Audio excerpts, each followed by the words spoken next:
Chapter 794. Sure Tai Long, Sure Gong. Sure Family's Flying Bear, Sure Family's Eagle. Both of them were the most outstanding talents of the Sure family's younger generation. Their martial arts were excellent, their talents were extraordinary, and they were talented. In the future, they would become the pillars of the Sure family. But now the two of them screamed. It could be said that they lost their composure. There was no reason for them not to scream, because they saw the most terrifying thing in the world. Inside the coffin, there was no Wang Ren's ghost, but there was a corpse. It was not Wang Ren's. It was Wang Wangxing's. He was the acting head of the Wang family. Now, his corpse appeared in Wang Ren's coffin, and the coffin was something they personally stole from the Wang family. The world was spinning. How could this be? Corpse, corpse. The Sure brothers were smart, but now they felt dizzy. There was a roar in their ears. Sure Tai Long muttered, "What's going on? What's going on?" Grandpa Wang roared, "Shameless bastard. You killed Wang Zixing. What else do you have to say?" Minister Sure was also trembling with anger. At this moment, he realized that his two sons seemed to be hiding something from him. He roared, "Say it.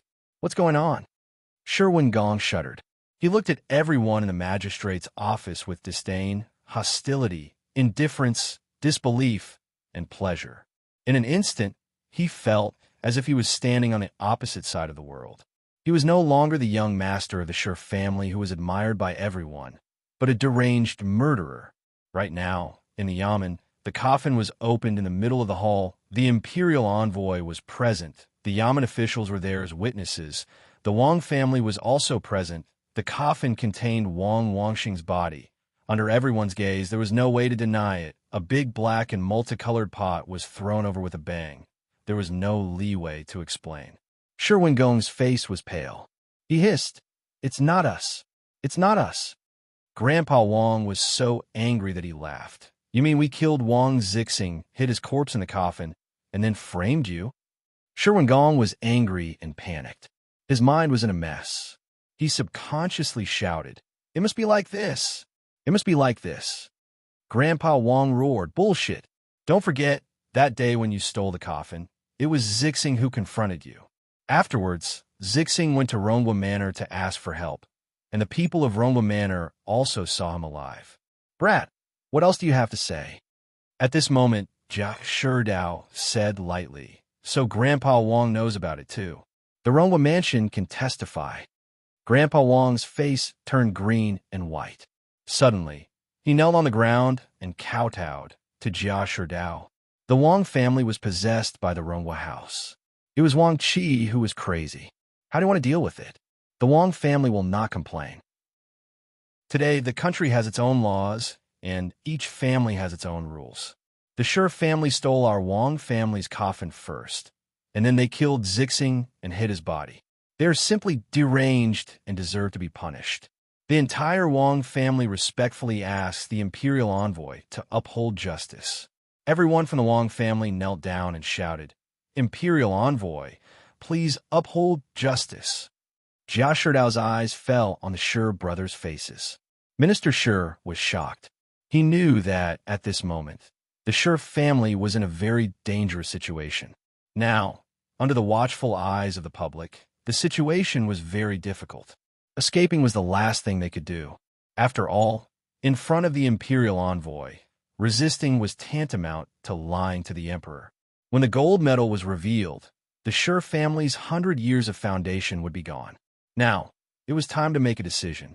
He held on to his last hope and looked at his two sons. He roared, "Bastards! What the hell is going on? Tell me."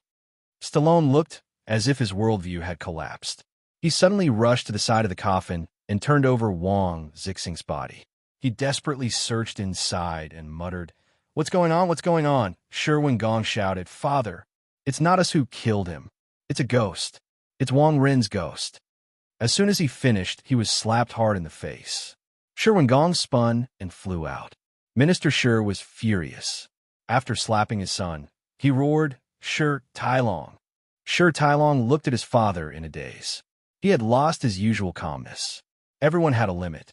What happened today had exceeded Sure Tai Long's ability to withstand pressure. He said in a low voice, Father, what Wen Gong said is his Grandpa Wang attacked again. He said with grief and anger, "Ghost? What do you mean? Are you trying to say that it was Wang Rin's ghost that killed his uncle and took his corpse into the coffin, and that it had nothing to do with the two of you? Extremely shameless, extremely shameless."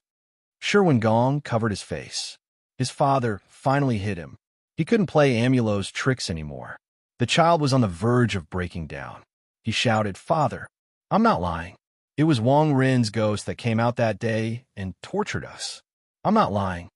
Minister Shi's eyes moved. He was about to ask again when Jia Shidao said faintly, "Is this your explanation?" "Minister Shi, please forgive my rudeness, but the talk of ghosts and gods is too ethereal and cannot be trusted. If this is the explanation of the two brothers Shi, then I will have to offend you." Minister Shi clenched his fists and looked at Jia Shidao. His eyes changed drastically. Wen Gong shouted, "You're taking revenge for private matters. Taking revenge for private matters." Jia Shidao's eyes darkened. He said lightly, "Since you disagree with this result, I'll report it to His Majesty. I'll ask His Majesty to judge if my judgment is wrong." Grandpa Wang raised his arms and shouted, "The calligraphy of the Wang family is passed down from generation to generation. It's righteous and courageous. A country has its laws, and a family has its rules. According to the law, a life for a life. According to the law, the coffin of a deceased was stolen. It's a great shame, and now the head of the family was killed and his body was hidden in the coffin.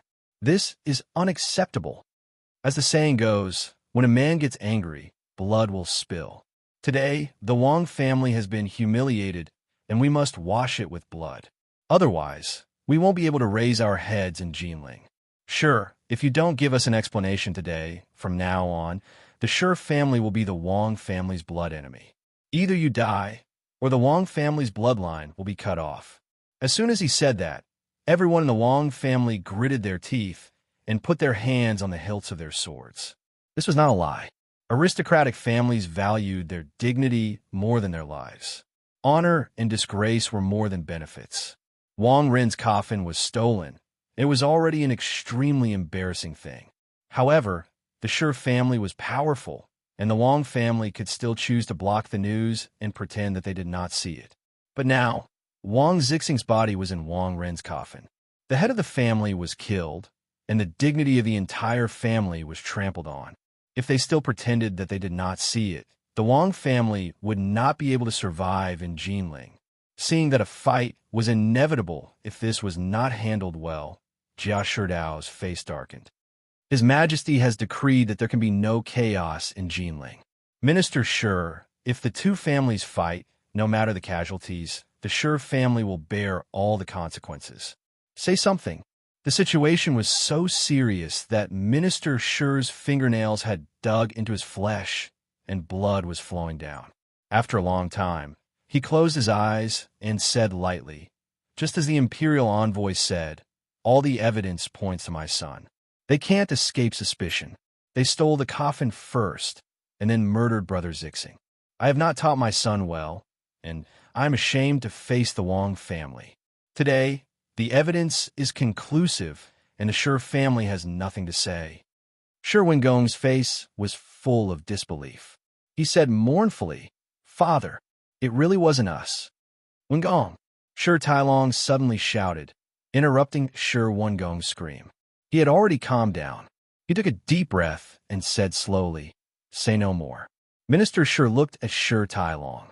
It was said that the heart of a father and a son was connected, and in times of crisis, the son understood his father better. At this point, he could only make a decision. Jia Shidao looked at Shi Tailong and said, "So, the two of you have admitted to the crime."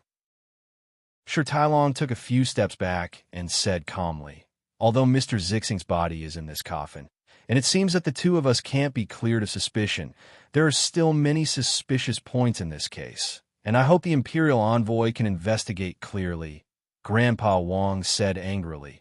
"At this point, are you still going to quibble?"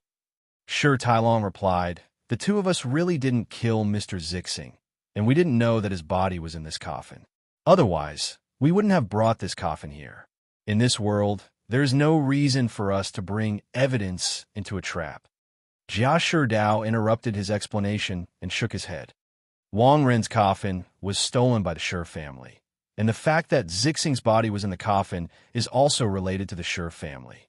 Now, it is you who are proving your innocence, not showing us suspicious points. If you can't give a reasonable answer, then I will have to follow the laws of the empire. He shouted, "Guards, take the Shi family's father and son down." As soon as he said this, the Shi family's father and son saw the murderous intent and coldness in Jia Sherdao's eyes. They couldn't help but feel a chill in their hearts. This bastard was indeed using his power to avenge his personal grudge, and taking the opportunity to give the Shi family a fatal blow. What should they do? Fight back? No. The other party was an imperial envoy with a golden token arrow in his hand, and his martial arts didn't seem weak. If they fought back, the consequences would be very serious. After all, he was an imperial envoy. The guards in the third squad walked up hesitantly. After all, the Shi family's reputation was still there. At this moment, Shi Tailong shouted, "Wait!" Jia Sherdao said, "What? Are you resisting arrest?"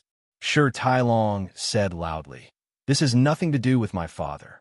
I admit my guilt. I was the one who killed Wang Zixing. I was the one who killed Wang Zixing and secretly hid his body in Wang Ren's coffin. Lord Imperial Envoy, please punish me." Jia Sherdao nodded and said, "I see. Then where is Wang Ren's body?" Shi Tailong was stunned at first, and then he said loudly, "I burned it to the ground, of course." Jia Sherdao asked, "Where did you burn it? Where are the bones?" Shi Tailong was ready to risk everything. "Of course, I crushed it to powder and fed it to pigs and dogs." Jia Sherdao sneered lightly. "That's not true. Shi Wengong was also present when the coffin was stolen. He can't be cleared of suspicion. There are too many suspicious points in this case, and we can't be careless. I want to investigate this carefully. Guards, send them to the death row." Stallone shouted, "This matter was done by me alone. My father had no idea." Jia Sherdao sneered, "You don't have the final say on this." At this moment, his expression changed as if he had heard something. He changed his words and said, "But since you have admitted your guilt, I will naturally interrogate you first." As for Shi Ichuan, he looked at Minister Shi and said, "You are also a suspect. This will be determined after the interrogation. Now, I will let you go home and reflect on your mistakes. You must be at home whenever you are summoned, and you are not allowed to leave the house. There will be guards at your door every day at 3 o'clock. If you're not there, I will assume that you have fled. I am an imperial envoy, and this is the same as lying to the emperor. You better behave yourself." Shi Ichuan took a deep look at his two sons and said bitterly, "This commoner understands. Then you can leave first." Jia Sherdao ignored Grandpa Wang's protest and said to Shi Ichuan meaningfully, "No matter what, you have not taught your sons well. You should really reflect on what you should do next. If you have anything to say, you can think about it." A light flashed in Minister Shi's eyes, and he said in a low voice, "Yes." After saying that, he brought along a few servants and left without any hesitation under the Wang family's angry gaze. The Shi brothers were taken away by the guards. Shi Wengong had calmed down by now, and neither of them resisted. Jia Sherdao said to the Wangs, "We have some clues about Wang Wangxing's murder case. Let's put other things aside for now. Wang family, shouldn't you give us an explanation for what you did to the Rongwa mansion?" Shi Ichuan walked out of the government office and looked at the sky of Jinling. The sun was not warm at all. He gritted his teeth and said to the butler beside him, "Write a letter and ask Dalong to come back." Chapter 795. The sun outside was cold. Even with Shi Ichuan's cultivation, he could feel a slight chill running down his spine. He believed in his son. Jia Sherdao obviously wanted to throw both father and son into jail to deal a heavy blow to the Shi family. That was why Tai Long admitted his crime at the critical moment in order to save his father. He saw the look in his son's eyes. He believed in his son. Wang Zixing's death had nothing to do with them.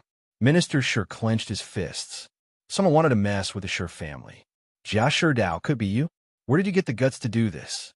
His eyes flashed as he fell into deep thought. What happened just now had caught him off guard. Even now, he was still in a daze. He did not know how things had turned out like this. No matter what, this was not something the Sure family could handle.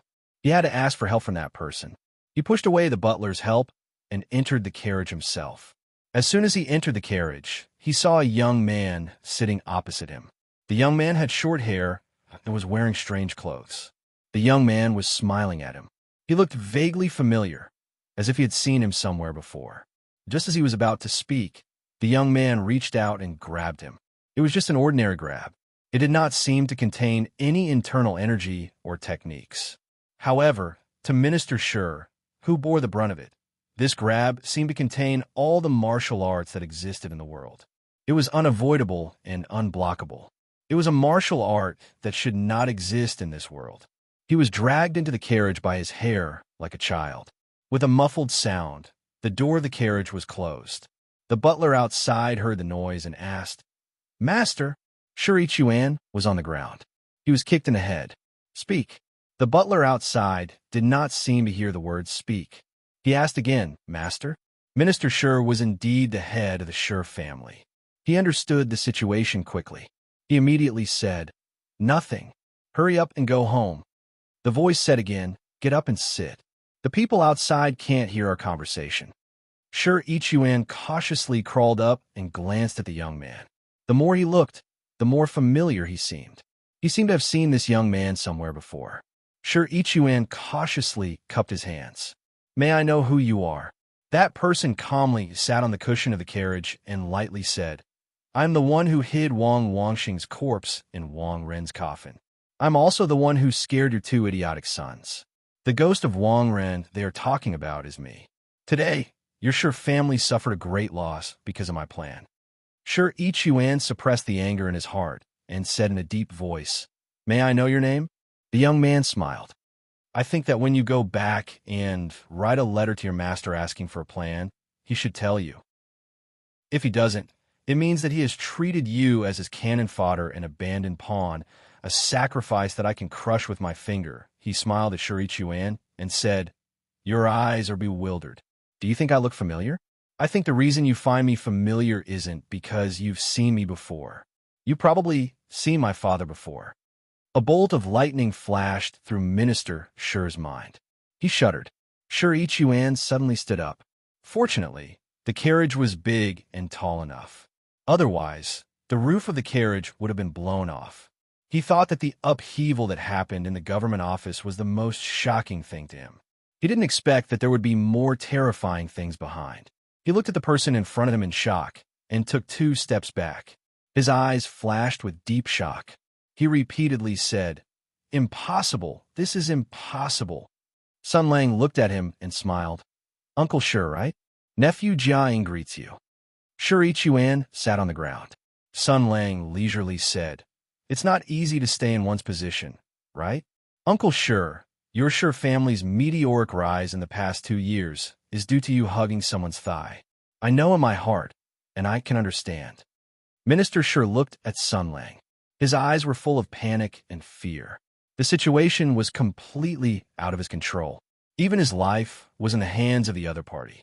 He didn't doubt the other party's identity because the grab just now had revealed his identity. The appearance could be similar, the identity could be disguised, but the temperament and martial arts could not be imitated. The person in front of him was no doubt the Grand Marshal Jia who had once stunned the world. His martial arts were so high that he was almost invincible. He trembled. What do you want?" He couldn't help but be afraid. Among the 4 great families of Jinling, the Jia family was once like the sun in the sky. Everything was thanks to this unparalleled Grand Marshal. However, their success was because of Jiaing, and their failure was also because of Jiaing. When the Grand Marshal fell silently, everything in the Jia family could not be protected. They lost their biggest pillar of support. Therefore, in the past 2 years, the Sure family had suddenly risen. Not only did they grow bigger, but they also constantly nibbled away at the Jia family's businesses. They even had the idea of persuading old Madame Sure to let the Jia family and Sure family merge for the sake of her maiden family. These actions were based on the premise that Grand Marshal Jia had fallen. If Jia Ying was still around, Shi Chuan would not dare to do so, even if he was given 1,000 guts. But now he was back. The words settle accounts after autumn were imprinted in Minister Shi's mind. A huge shadow of a shadow lingered in his mind. What am I trying to do? Sun Lang smiled. I'm trying to drive a wedge between us. I'm trying to drive a wedge between us. I want you to be a traitor. I can give you a chance to choose another team. Shi Chuan's mouth was dry. The Grand Marshal had offered an olive branch, but there was only fear in his heart. Choose a side, choose a side. He had to choose a side between the two behemoths and become the enemy of the other side. And one of the behemoths was right in front of him. Of course, you had a choice in the past, but now you don't have a choice. Sun Lang smiled. If you don't stand on my side, you'll have to die. Such a big family business needs someone to inherit it. Your 2 sons are in my hands. I can crush them like ants, and no one will seek justice for them. I know you have more than these 2 sons. The Shi family also has more than these 2 talents. Who is Delang? Shi Jin? I heard that he has a group of bad friends. Of course, he will have to die too. Think about it, loyalty or family, which is more important? Which one will you choose? Of course, everyone has their own ambitions. Maybe you are an unyielding man and don't want to betray your master for glory. I can understand that. We have to rely on our own methods. Sun Lang said kindly, so I have to do a little bit of work. Today, I entered your carriage and talked with you for a while. I will think of a way to let your master know about this matter. She will know that I have talked with you. Of course, you are a good man, so she should also be a good master. There is a saying, if you suspect people, don't use them. If you use them, don't suspect them. I think, with such a loyal subordinate like you, she will never doubt your position and attitude. She will feel that even if I go to you, you will still be loyal and will not bend to me. You will take the initiative to write a letter to her, explaining today's situation and expressing your loyalty. She will be very touched and believe that your loyalty will not change. She will trust you as always and will not doubt you. She will treat you as a loyal and useful chess piece and will still treat you as her confidant. Shi Chuan's face became more and more ugly. He clenched his fists tightly and gritted his teeth. What do you want me to do? Sun Lang said with a smile. Very good. This matter will have a very good start. First, you have to explain to me, what is the thing you were talking about? After a while, Jinling Government Office, Death Row Prison. Stallone and Shi Wengong had already moved in. The environment here was dark and damp. The air was very unpleasant and the conditions were extremely bad. It was worse than the poorest farmer's house. The Shi brothers were used to living in luxury. How could they live in such a place? After Stallone came in, he sat down and meditated. Shi Wengong did not have that kind of concentration. He walked back and forth in the cell and muttered, How could this be? How could this be? Stallone said lightly, Don't be impatient. Wait for Father to come and save us. How can I be quiet? Shi Wengong roared. What kind of broken place is this? Why are we here? What is going on? Who killed Wang Zixing? Stallone said lightly, You won't get an answer even if you shout until your throat is broken. So calm down. Father will not give up on us. He will find a way to save us. But before that, we have to conserve our energy to deal with Jia Shidao's schemes. He's up to no good. I don't think your father will. A voice sounded in the dark cell. Because he sent someone to kill Wang Zixing. The two were shocked. This was a death row prison, and it was the VIP of the VIP. After all, the two of them were special. There were no other prisoners around, and there were no outsiders. Shi Wengong shouted, Who is it? The two of them saw a blur, and a person appeared in the cell. He was wearing strange clothes and had short hair. He was fanning himself with his hand. Oh, this place is so smelly. Are you used to living here? Is your nose not blocked? I can give you a can of herring to clear your nose. Through the skylight, the two of them vaguely saw the appearance of the person. They were both stunned and confused because the person in front of them looked a little familiar. Stallone frowned and said, You are. Sun Lang smiled slightly. His body was engulfed by the thick darkness. In an instant, the two of them saw a black fog in front of them. The sound of ghosts crying and howling was endless. They would never forget this feeling in their lives. Sherwin Gong was shocked and angry. "It's you." The black fog dissipated and Sun Lang appeared. He nodded happily. "Yes, it was me who pretended to be Wang Ren's ghost to scare you. I wanted to use you to investigate Wang Ren's matter." Sherwin Gong was furious and wanted to fight, but this guy was obviously very good at martial arts. He said in a low voice, "You also put Wang Zixing's body in the coffin to frame us? Why did you do that?" Sun Lang spread his hands and said, "You are wrong. Wang Zixing's body was put in by your father." Chapter 796. Wang Zixing's body was put in there by your father. The uninvited guest in front of them said so. Stallone's expression changed slightly, and Sherwin Gong's eyes widened. These words were like a sharp sword, stabbing into the place in their hearts that they did not dare to touch. They clearly saw with their own eyes that the coffin was put in a foolproof secret room by their father. It was isolated by mechanisms and filled with traps. Even a Daluo golden immortal could not sneak in with a corpse and escape unscathed. Unless there was a mole. If there was a mole, it could only be one person.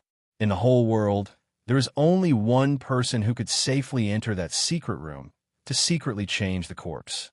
This matter, with their intelligence, should have been figured out long ago. But first, it happened too suddenly. Second, no matter what the truth was, there was no reason for a son to suspect his father. Now that Sun Lang easily exposed the truth, the shock in their hearts was naturally not small. Sherwin Gong subconsciously retorted, "You're talking nonsense." Sun Lang put his hands behind his back proudly, with the aura of a grandmaster. He said lightly, "Nonsense? What a joke. Don't need to lie to you two ants?" This was not wrong, but all grandmasters in the world were particular about status and bearing. Even those who were evil and evil only did evil things, but they did not talk nonsense all day and go back on their words. After all, martial arts were cultivation and also cultivation. A martial artist must be sincere in order to bravely advance on this path. But Sherwin Gong looked at the grandmaster who was pretending in front of him and shouted, "Didn't you pretend to be Wang Ren's ghost to deceive us before? Isn't that lying too?" Sun Lang's expression froze. Sherwin Gong also realized that he seemed to have done something unwise. Now that the two of them were in prison, this guy who pretended to be a ghost was able to enter a place where no one could stop him. It was obvious at a glance whether the enemy was strong or weak. Moreover, this guy had pretended to be Wang Ren's ghost and fooled the two of them. He and his brother did not see any flaws at all. This could only mean one thing. This person's martial arts were so high that he had probably reached the deified level that everyone looked up to. Under such circumstances, he was arguing with the other party? Wow, his mouth was so annoying, no one could protect it. Cold sweat slid down his face. At this moment, Stallone stood up and pulled his younger brother behind him. He said in a deep voice, "Senior, please forgive him. My younger brother is young and impetuous. He speaks without thinking. You are a magnanimous person. Please forgive him this time." Sun Lang didn't pay any attention to Stallone. He stared at Sherwin Gong for a few moments and smiled sinisterly. Sherwin Gong's hair stood on end from his smile, and he couldn't help but take a step back. "You? What do you want?" A malicious smile appeared on Sun Lang's lips. He sneered, "I'm thinking that there's no need to lower myself to the level of a dying person like you. Instead of killing you with a single punch, why don't I see the look of despair on your face when you discover that you've been abandoned by your father and become the sacrifice of his scheme in despair and unwillingness?" Hearing this, Sherwin Gong's expression changed. "What did you say?" Sun Lang said indifferently. "Don't you understand? What I mean is, you two were sold by your father." Sherwin Gong sneered and said, "Nonsense. Who are you, trying to drive a wedge between his father and son?" Sun Lang spread out his hands and said, "It's up to you to believe it or not. Why should I use this kind of lie that seems to be easily exposed to make fun of the two of you? Do I look that free?" Stallone's eyes flashed. He said in a deep voice, "Senior, please explain." Sun Lang shook his head.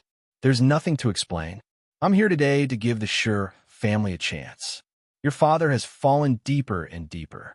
He will drag the entire Sher family into the abyss of eternal damnation. After the coffin was accidentally opened, the two of you have become Sher Ichuan's abandoned pawns. To me, the two of you are somewhat useful, so I'm here to make a deal with you. His words were very confusing, and his tone was very casual. The content was very messy, and there were a lot of threatening words in it. He was just like a fortune teller on the side of the road, who said that he had a chest omen and needed 618 taels of silver to cure it. It was completely untrustworthy, but that was the problem. The other party was a martial arts master. Stallone's heart trembled. If he came up and explained the situation in detail, listed the evidence, and used reason and emotion to reveal the truth of being abandoned pawns, and sincerely invited the two of them to participate in the great cause and work together, this would be King Strange.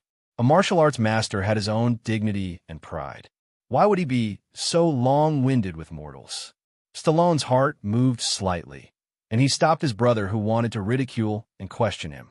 He respectfully bowed to Sun Lang.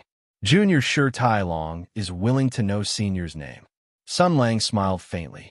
Who I am is not important. What's important is that you are now in prison. All the evidence points to you, and there's almost no way to defend yourself. Your father is the real person who hid the body. It is a joke to expect him to find a way to get you out of the crime. In other words, you two are dead for sure. You have such a great future, an unlimited future. Are you willing to be buried under the sharp knife of the executioner? Stallone looked at Sun Lang and said calmly, Senior, you keep saying that my father killed Wang Zixing and hid the corpse in the coffin. Did you see it with your own eyes? Sun Lang smiled. I didn't say that Wang Zixing was killed by your father. He was only an accomplice, a tool. He was only responsible for dealing with the corpse. Stallone asked again, Why did my father do this? Sun Lang replied, I'm not your father. How would I know such things? A light flashed in Stallone's eyes. He said in a low voice, Is that so? But I see that Senior's martial arts are amazing. Presumably, you have already transcended the mortal world. With your skills, killing Wang Zixing and the corpse storage house shouldn't be difficult, right? After he calmed down, he naturally began to suspect the person in front of him. This was human nature. It was easier to suspect a stranger with bad intentions than to suspect his own father. This was also the biggest suspicion and the biggest flaw in the other party's words. He wanted to see how the other party was going to explain, but the other party didn't seem to want to explain. He just replied, I've already said that Wang Zixing's corpse was put in by your father. I don't have any reason to kill Wang Zixing. Sherwin Gong couldn't help but say, We couldn't open the coffin before. It was your doing, right? In that case, how did my father open the coffin, and how did he seal the coffin again? Sun Lang said lightly, Your father didn't have this ability, but he had a way. You should understand what I'm saying, right? Since he had a way to open it, he naturally had a way to seal it. The reason why he dared to put the corpse in and took it to the county office so openly was because he didn't know who I was. Sherwin Gong asked, Then who are you? Sun Lang said lightly, The pearl on the seat shines the sun and the moon. The hall is filled with clouds. My surname is Jia. The two were startled at first. Then, an indescribable horror appeared on their faces. Whether it was the more impetuous Sherwin Gong or the steady and calm Stallone. The pearl on the seat shines the sun and the moon. The hall is filled with clouds. They naturally knew the origin of these two sentences. They knew that this was a couplet hanging in the Rongo mansion. It was written by the late emperor and incorporated into it two of the Jia family's unique skills. The key was that the surname was Jia, young man. But who else among the young people of the Jia family had such high martial arts skills other than Jia Sherdao? There was only one person, the Dragon of Men, the Star of the North Star, the Pillar of the Country, Jia Ing of the Summer State. The strongest war legend in the Second Great War of Tianyuan for decades, the peerless general of the generation, the reincarnated sage, the invincible commander, his light once illuminated half of the starry sky of the empire. A person who had died a long time ago, even the shrewd and calm Stallone's mind was blank. The legendary person the person who was supposed to be dead, had appeared in front of the two of them just like that. Their mouths and tongues were dry. The beating of their hearts was infinitely magnified. Their ears were roaring. Fear, shock, excitement, horror, all kinds of thoughts occupied their entire minds. Sherwin Gong said with difficulty, This is impossible. As soon as he finished speaking, the storm arrived. An extremely terrifying, murderous aura stirred up explosive winds. Tornadoes spun loudly, and a powerful pressure ruled over the small prison cell. Swords and sabers clashed, and the smell of blood blew in the wind. The tragic and magnificent battlefield projected a spiritual image, and a picture scroll filled with iron and fire slowly unfolded in front of the two of them. This was the scepter held by the marshal who had won hundreds of battles, and who always played the song of victory. Looks could be faked, memories could be fabricated, and even martial arts skills could be faked. But not this. In an instant, Sherwin Gong faced this terrifying aura. This was the power of the strongest soldier of Tianyuan. All dignity, position, camp, and other things were thrown to the back of their minds. Involuntarily, the two of them fell to their knees. They were not oppressed or forced. This was a spontaneous action of their bodies, because they were also soldiers who had participated in the Great War of Tianyuan. Kneeling in front of this person was not shameful at all. Even the arrogant Sherwin Gong only had shock and fear on his face. There was no shame at all. They knelt on the ground, their bodies trembling. Sun Lang's voice seemed to come from the horizon. It was like a heavenly law. Word by word, it was directly imprinted in their minds. Now, do you have any questions? The two of them shook their heads with difficulty.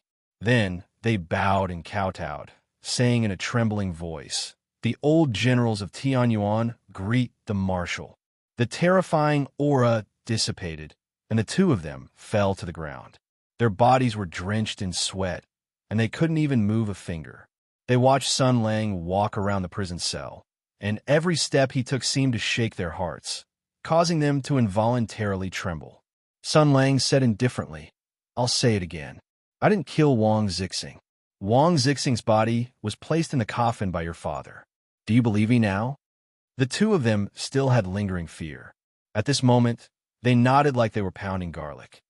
Believe. Chapter 797. The Sher brothers were on the verge of collapsing. Firstly, they were still young and lacked experience. Secondly, what had happened today was simply too frightening. The resurrection of a legendary person from the dead was already shocking, not to mention that the two of them were not passers-by, but related people involved in it. In the past 2 years, the Jia family had been on the decline, and the Sher family had been on the rise. They had taken advantage of the death of Jia Ying and the isolation of the Ronghua family to annex many of the Jia family's properties. They had even planned to completely annex the Ronghua family. Now, the legendary figure who was supposed to be dead had reappeared. The fear in the hearts of the two men was beyond normal. Since it was a matter of life and death, their mental defenses collapsed quickly. In this kind of situation, every word that Sun Lang said in their ears was not stingy with the judgment of the King of Hell. It was a curse that hastened their lives, the fear of death, the threat of extermination. Sun Lang's voice seemed to come from the horizon. He said lightly, I know that in the past 2 years, the Sher family has been riding on someone's coattails. I know that you have been restless and have been encroaching on the Jia family's properties while I was dead. I even know who is instructing you. Their lives were not in their control. The two men trembled and could not even beg for mercy. Sun Lang continued, I also know that you have been plotting against my grandmother, trying to persuade her to agree to the merger of the two families, right? I can understand your actions, but I can't accept it because I am the person involved. That is my grandmother. That is my family. You have taken advantage of my death to rob me. If I were really dead, I would not have been able to do anything to you. But I'm still alive, and I am back. What do you think? He said softly, Should I chop your whole family into minced meat? The Sher brothers could not say a word. Sun Lang seemed to be talking to himself. Of course I should. I know I should do this. Not only that, I also know that even if I kill every single one of your Sure family members, no one will jump out to uphold justice for you. You will all die like stray dogs, and no one will remember you." Although he said those words casually, his murderous aura lingered around him like a shadow. The Sure brothers were already extremely frightened, but when they felt the coldness of the murderous aura, they were so scared that their teeth started to chatter and they started to shiver. What heroic demeanor! What manly spirit! All of it had disappeared without a trace. He couldn't even beg for mercy. But in the next moment, Sun Lang sighed. "Even so, I don't think I can do that." This sentence was like the return of spring to the earth, the illumination of the sun, warming the cold and fearful hearts. Sure Stallone and Sure Wingong's thoughts had completely fallen into Sun Lang's rhythm. Because of his words, they were scared, and because of his words, their open hearts were gradually becoming Sun Lang's shape. Sun Lang said indifferently, "It's not because of the consequences of killing your entire family, and it's not because I'm afraid of the aftermath of exterminating your entire clan. It's just because if I kill all of you, Grandma will be sad. After all, her surname is Sure. She has the Sure family's blood flowing in her veins. That is her maiden family. Although you are heartless to her, she will not be unjust to you. If I kill all of you, she will definitely be sad." Sun Lang sighed. "She is old, and I'm afraid she doesn't have much time left. Is the first gift I give her after I come back from the dead to see her again? Is it to kill all of her family members? I really can't do that." The Sure brothers' hearts were filled with light and color. They praised Grandma Sure loudly in their hearts. At this moment, they couldn't wait to serve her as their ancestor. Sun Lang kicked the two brothers to the side and said lightly, "So, do you understand? Wang Zixing's body has nothing to do with me, because I have no reason to kill all of you. Although I can't wait to kill all of you one by one, but for Grandma's sake, I will spare you for now." Like chickens pecking at rice, the two nodded crazily. It was reasonable. They completely believed it, just like how they believed that the sun rose from the east. The Grand Marshal's filial piety moved the heavens and the earth. Sun Lang continued, "But your Sure family not only conspired against the Rongwa mansion, but also clung onto a powerful thigh to oppose me. I came back this time to take back what I lost. Anyone who stands in my way is my enemy. And your Sure family seems to have made a choice a long time ago." He squatted down and looked at the two souls. "Tell me, what should I do?" Sure Tailong's voice trembled uncontrollably. "Marshal, please. Sure family is willing to abandon the darkness and pledge our loyalty to the Marshal. From now on, we will be at your beck and call, and will never betray you." Sun Lang nodded. "That's fine. After all, although I miss Grandma, there is a limit to my tolerance. If you are willing to abandon the darkness and pledge your allegiance to the light, then that's the best. But the Sure family's head is not you, and the one who makes the decision is not you, but your father." He stretched out his hand and patted their heads. His voice sounded like it came from the depths of hell.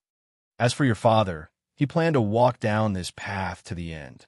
He was willing to be that person's lackey and bet the fate of the entire Sure clan on that person.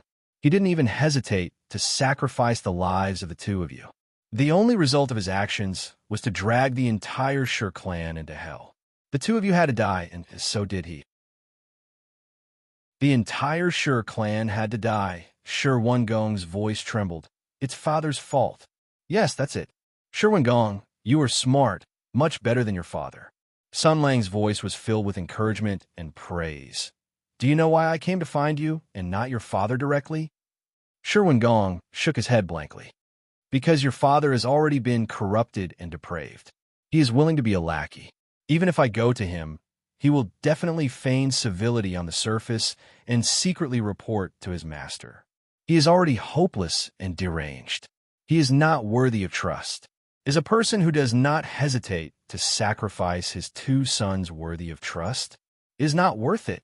The two brothers looked confused as they muttered to themselves, "Sacrifice, sacrifice." Sun Lang nodded and said, "Yes, he was the one who put Wang Zixing's body in the coffin. He cooperated with his master's order to carry out that evil plan. Halfway through, Things changed, and Wang Zixing's body was exposed in public. He made a prompt decision to push the two of you out to take the blame. He must have wanted to beat him at his own game. Everything is for his master's great cause. For him, his two sons are important, but the family business is more important, right? The two brothers had unconsciously clenched their fists. Under the repeated mental turmoil and Sun Lang's deliberate hints, they had basically lost the ability to think independently. Under the constant guidance of Sun Lang, their thoughts were quietly changing. He smiled, whispered, and sighed in their ears. After all, if his son is dead, he can still have a few more. Moreover, there is still Dalong, right? The Sure brothers' bodies trembled at the same time. The flames of jealousy and anger spewed out from their eyes. Sun Lang looked at the changes in their souls. His smile was still calm, but his eyes were cold. The battle of the Great Barren Mountain released a fierce beast that had been sharpening its claws and teeth for 6 years. It roared all the time, and its evil thoughts waned. Its killing intent was boiling like fire. The hero's road had already come to an end. The Avenger, who was full of scars, walked alone in the darkness. He had already retired from the light, so he did not mind using the darkness to meet the darkness. Sure Tailong gritted his teeth and said word by word, "Father was wrong." Sure Wingong nodded vigorously. "Yes, the marshal is invincible. How can he win? If father insists on being the enemy of the marshal, defeat is inevitable, and the family will be implicated. This is a foolish act." Sun Lang sighed and said, "But he seems to be stubbornly clinging to his own course, putting all his eggs in one basket and unwilling to turn back. He was probably brainwashed by his master. What a pitiful guy." Sure Tailong said decisively, "That is for the safety of the family. We must stop father and stop him from being stubborn. This is for the continuation and future of the family." Sure Wingong echoed, "Exactly. We must stop father." Sun Lang showed a satisfied smile. "I am relieved that you are so righteous. I will tell you the next step of the plan. Listen carefully." After a while, Sun Lang left the death row prison feeling refreshed. He had gained a lot. Whether it was from Sure Ichuan or the Sure brothers, he had gained a lot. A cold smile appeared at the corner of his mouth, revealing a hint of mockery. Sure Ichuan was very experienced and cunning. His thoughts were very deep. Although the Sure brothers were talented, they were still too young. The three of them had different personalities, so they had different uses for each other. Their strategies and methods were also different. In any case, he had successfully torn a hole in the Sure family today. He had won another game. Although the situation in Jinling was not clear, the way to win would not change. The Sure family had fallen into his trap. The Wang family was on the verge of collapse. The Shui family was needless to say, and the Jia family. Jia Su's face appeared in his mind. Sun Lang snorted, a cold light flashing in his eyes. "Uncle, you have to be careful." Jia Yutsuan had given in. Since Jia Sure Dao had the imperial edict, the righteous people of Jinling would naturally have to listen to him. Once I have the 4 families in my hands, I will definitely win this game. After all, no matter how many tricks they have up their sleeves, they will not be able to use them without any pawns. At that time, if the mastermind wanted to cause trouble again, he would have no choice but to use his pawns. That would be exactly what he wanted, and he would be able to kill to his heart's content. Provided that, you can hold on until then. Sun Lang looked up at the sky and smiled coldly. Now that the Sure family has set up a trap, one of my doubts has been solved. It is time to force you to show yourself. His figure flickered, and he disappeared. Chapter 798. It could be said that the Sure family had suffered a great loss in this confrontation. The 2 promising sons of the Sure family were sent to prison, and the leader of the Sure family was kicked out. This was a huge blow to the Sure family that was on the verge of dominating the entire Jinling city. However, the Wang family's hatred and conflict with the Sure family didn't disappear after the Sure brothers were sent to prison. Because the old hatred hadn't disappeared, a new hatred had appeared. Wang Zixing, the acting head of the Sure family, might have been killed by the Sure family. Compared to this, the so-called stealing of the coffin was not even worth mentioning. The head of the family was the head and helmsman of the family. He represented the dignity and power of the family. Killing the head of the family was tantamount to declaring war on the family. Therefore, even if the Shi family was at its peak, even if the Wang family had fallen, once the truth of Wang Zixing's death was exposed to the public, the weak Wang family would gather all their power and launch an endless revenge against the Shi family. This was related to the dignity and reputation of the Wang family. The death of the head of the Shi family was a great humiliation, and this humiliation could only be washed away with the blood of the Shi family, or the blood of the Wang family. And in Jinling City, the four great clans had the power to control everything. If two of the biggest clans were to fight to the death, the turmoil it would cause would definitely affect the entire Jinling City and even the surrounding counties. Not to mention the armed conflict that would be directly caused. The industries controlled by the two great clans covered almost every aspect of Jinling's livelihood. When the time came, shops would close, prices would skyrocket, the economy would collapse, and the people would panic. There would be endless troubles in the future. Fortunately, the imperial envoy was here. In the Jinling government office, Special Agent Jia Shidao waved the golden head of General Secretary Huang and said in front of the mayor and the cadres of all departments, "During this time of crisis, we need to maintain stability. We can talk about anything, but we can't mess up. If we mess up, we will be going against the entire officialdom of Jinling City and our colleagues in the Xiazhou. If we mess up, the emperor will deal with us, and we will deal with you first." The people of the Wang family listened to him like children. Jia Shidao took a deep breath and said gently, "I know you're suffering. It's a shame that the head of the family was killed. Now that the truth is out, I feel sorry for you, and so does the magistrate. We'll help you, but don't seek revenge on the Shi family." Grandpa Wang gritted his teeth and said, "Sir, please understand. I can't take this lying down."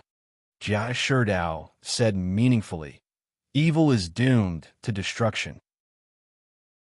Don't worry, the Shi family won't last long. When the time comes, you can take your revenge." Although the old Wang master was extremely unwilling, the imperial envoy had already made his attitude clear. Although he wanted to pursue the Shi family relentlessly, since the imperial envoy had already made it clear that he was not allowed to, he did not dare to offend the imperial envoy and cause the matter to spiral out of control. It should be known that the two sides were natural allies. He sighed and nodded. "I will do as the imperial envoy says." Jia Shidao praised him. "Grandpa, I admire you for being able to see the big picture." The old Wang master seemed to be a little dispirited. He said in a low voice, "We'll do as you say. From today onwards, the Wang family will restrain our people. We won't go out and cause any trouble for you. If there's anything we can help with, please tell us. The Wang family will obey. We just hope that you can help us get justice." Just as he was about to leave, he saw Jia Shidao smile. "Grandpa, you're leaving? You seem to have forgotten two things." The old Wang master was stunned at first, then slowly nodded. "Previously, we offended the Rongwa mansion. Now that the truth is out, we're ashamed. I'll bring all the core members of the Wang family to repair the damaged door and repaint it. I'll kowtow to the Rongwa mansion and apologize to everyone in the city." This way of apologizing was very sincere. After all, for aristocratic families, face and dignity were more important than anything else. They were far more important than money in life. The Wang family's move was like sending their face to the door for others to step on. It was almost the highest standard of apology. According to the rules of aristocratic families, once one side put on such a posture, the other side would naturally put the hat of forgiveness on the head of the one apologizing without hesitation. But Jia Shidao just smiled faintly. He waved his hand, and everyone understood. They carried Wang Ren's coffin out of the hall, leaving only him and the old Wang master. Seeing that the irrelevant people had left, the old Wang master said lightly, "Does the imperial envoy think that the Wang family is not sincere enough?" "This is not a matter of sincerity. In fact, the Wang family's sincerity surprised me," Jia Shidao replied. "But as I said, this is not a matter of sincerity. Before we apologize, I think the Wang family owes us an explanation. The old Wang master's expression changed slightly. What explanation? Jia Dao raised a finger. First, you said that the Wang family wants to apologize for offending the Rongwa mansion. I want to know why they thought that Wang Zixing died in the Rongwa mansion. Who provided the wrong information? Who is misleading the Wang family? Is there a mole in the Rongwa mansion? Is there a conspiracy? The old Wang master said bitterly, I really don't know about this. It was seventh brother and the others who made the decision. Jia Dao sneered slightly. Wang Qi is now in the prison waiting to be interrogated. Now that Wang Zixing's body has appeared, the suspicion of the Rongwa mansion is naturally wiped clean. That is to say, Wang Qi's crime of framing is real. Old Wang, do you have any objections? The old Wang master nodded helplessly. Jia Dao's voice contained a murderous aura. According to the laws of the empire, the person who makes a false accusation is guilty. Falsely accusing the family of a meritorious official is even more guilty. Since the old Wang master is unable to provide evidence, then all the blame falls on Wang Qi alone. As the main culprit, his crime is even more serious. Framing the family of a meritorious official is even more serious.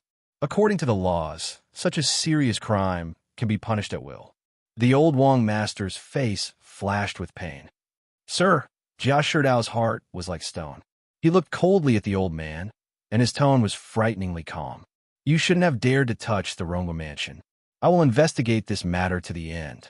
If you don't want to talk, I will pry open that bastard's mouth at all costs according to the laws of the imperial court. Even if he is a man, if he doesn't open his mouth after many tortures, he won't be able to escape death in the end. But if he talks, the imperial envoy's tone became Sunran. And then I find out that the Wang family is suspected of knowing something but not reporting it. Don't blame me for being merciful. Seeing that the old Wang master was still unwilling to talk, Jia Dao didn't say more. The topic ended there, and he began to talk about the second matter.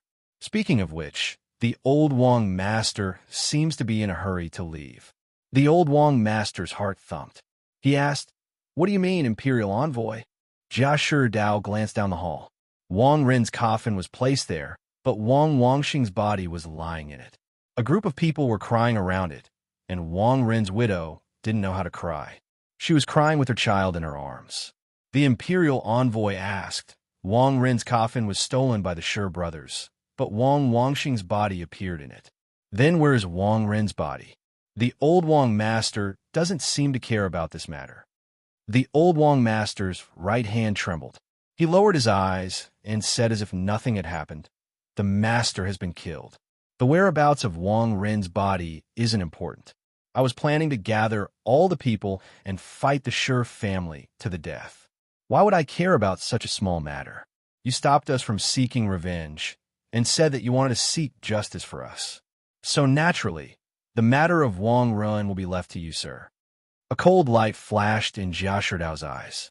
He said indifferently, So that's how it is. Then this official still has a few questions to ask you. The old Wang master bowed and said, Please ask, sir. Jia Dao paced a few steps and said lightly, First of all, I don't believe a single word the Shi brothers said. I don't believe that they would steal Wang Ren's coffin for the sake of their so-called brotherhood, just to seek justice for him. Then, can you tell me the reason why they stole the coffin, master?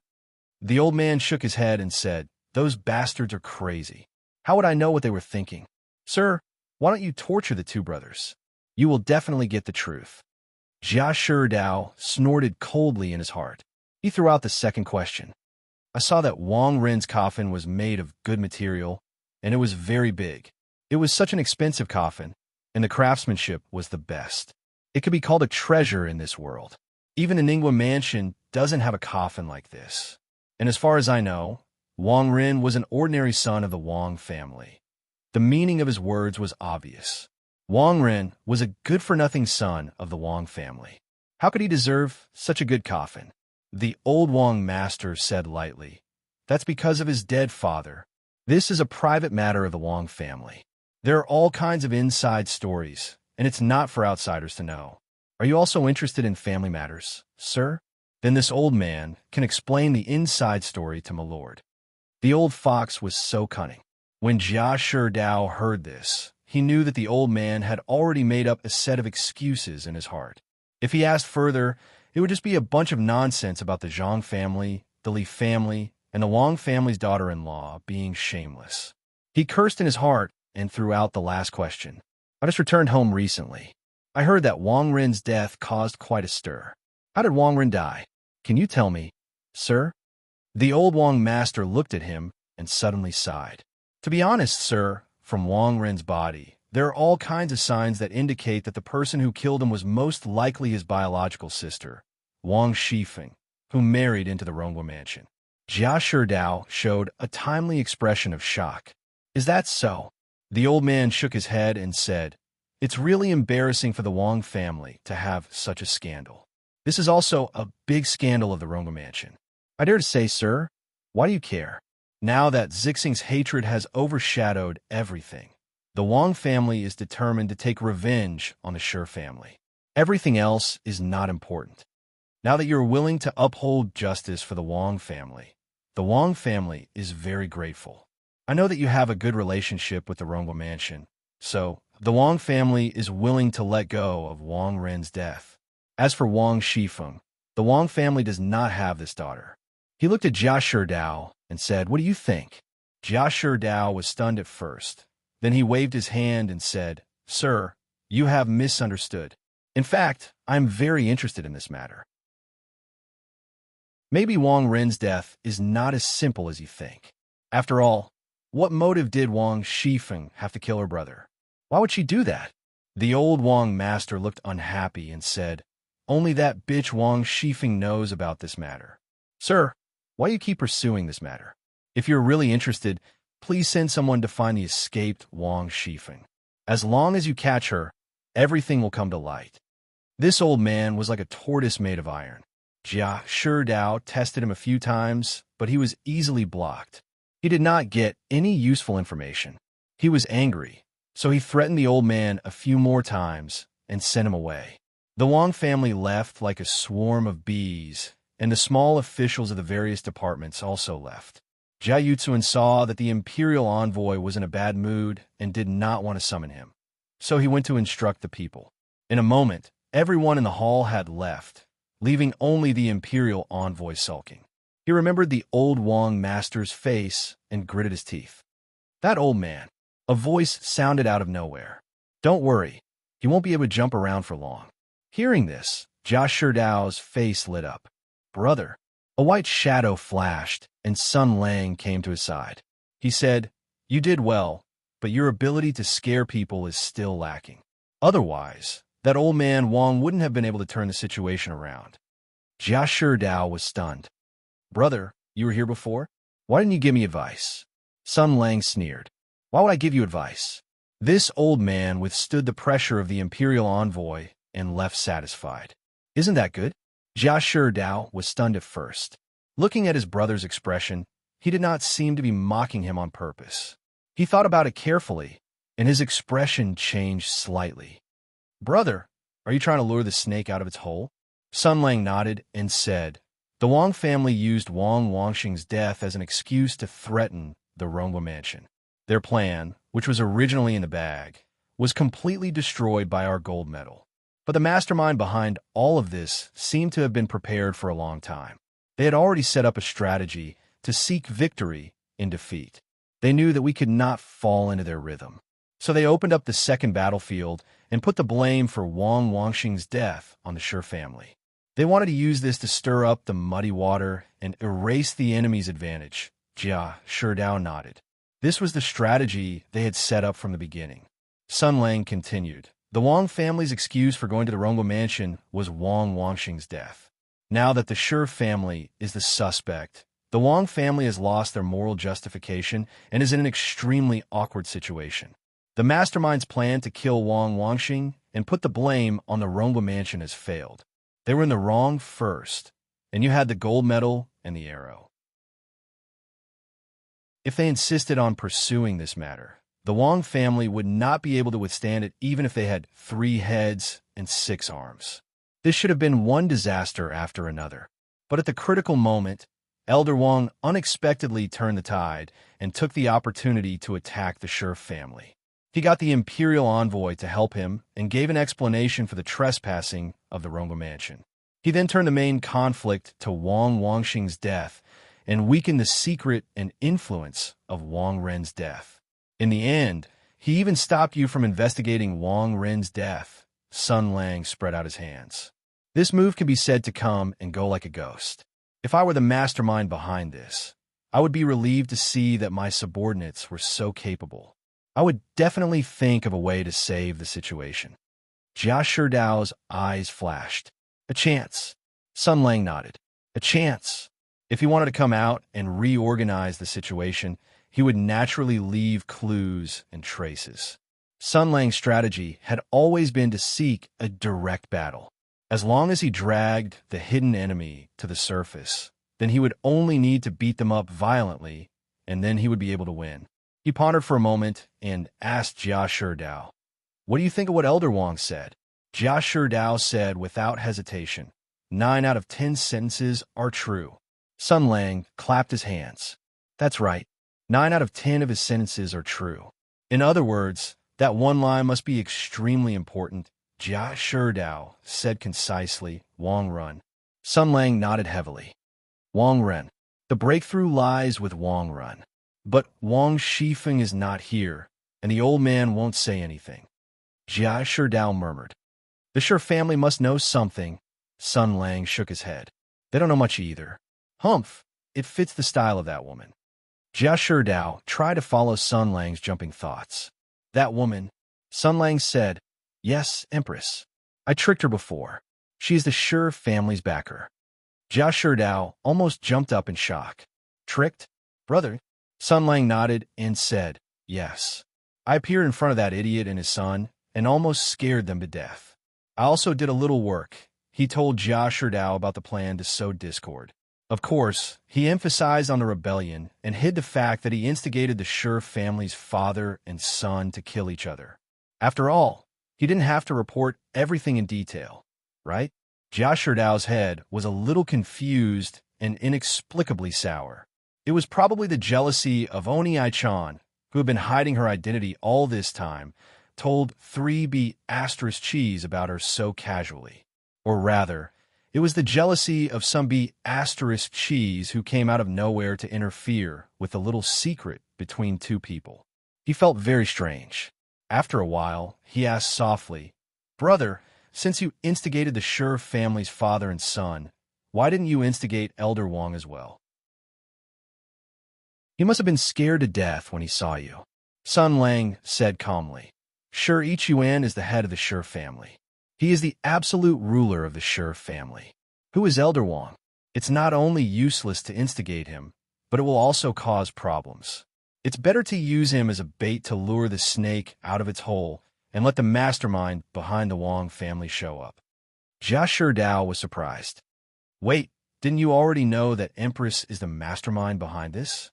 Sun Lang looked at him as if he was an idiot and sighed. When did I tell you that the mastermind behind the Shi family and the Wang family is the same person? Chapter 799.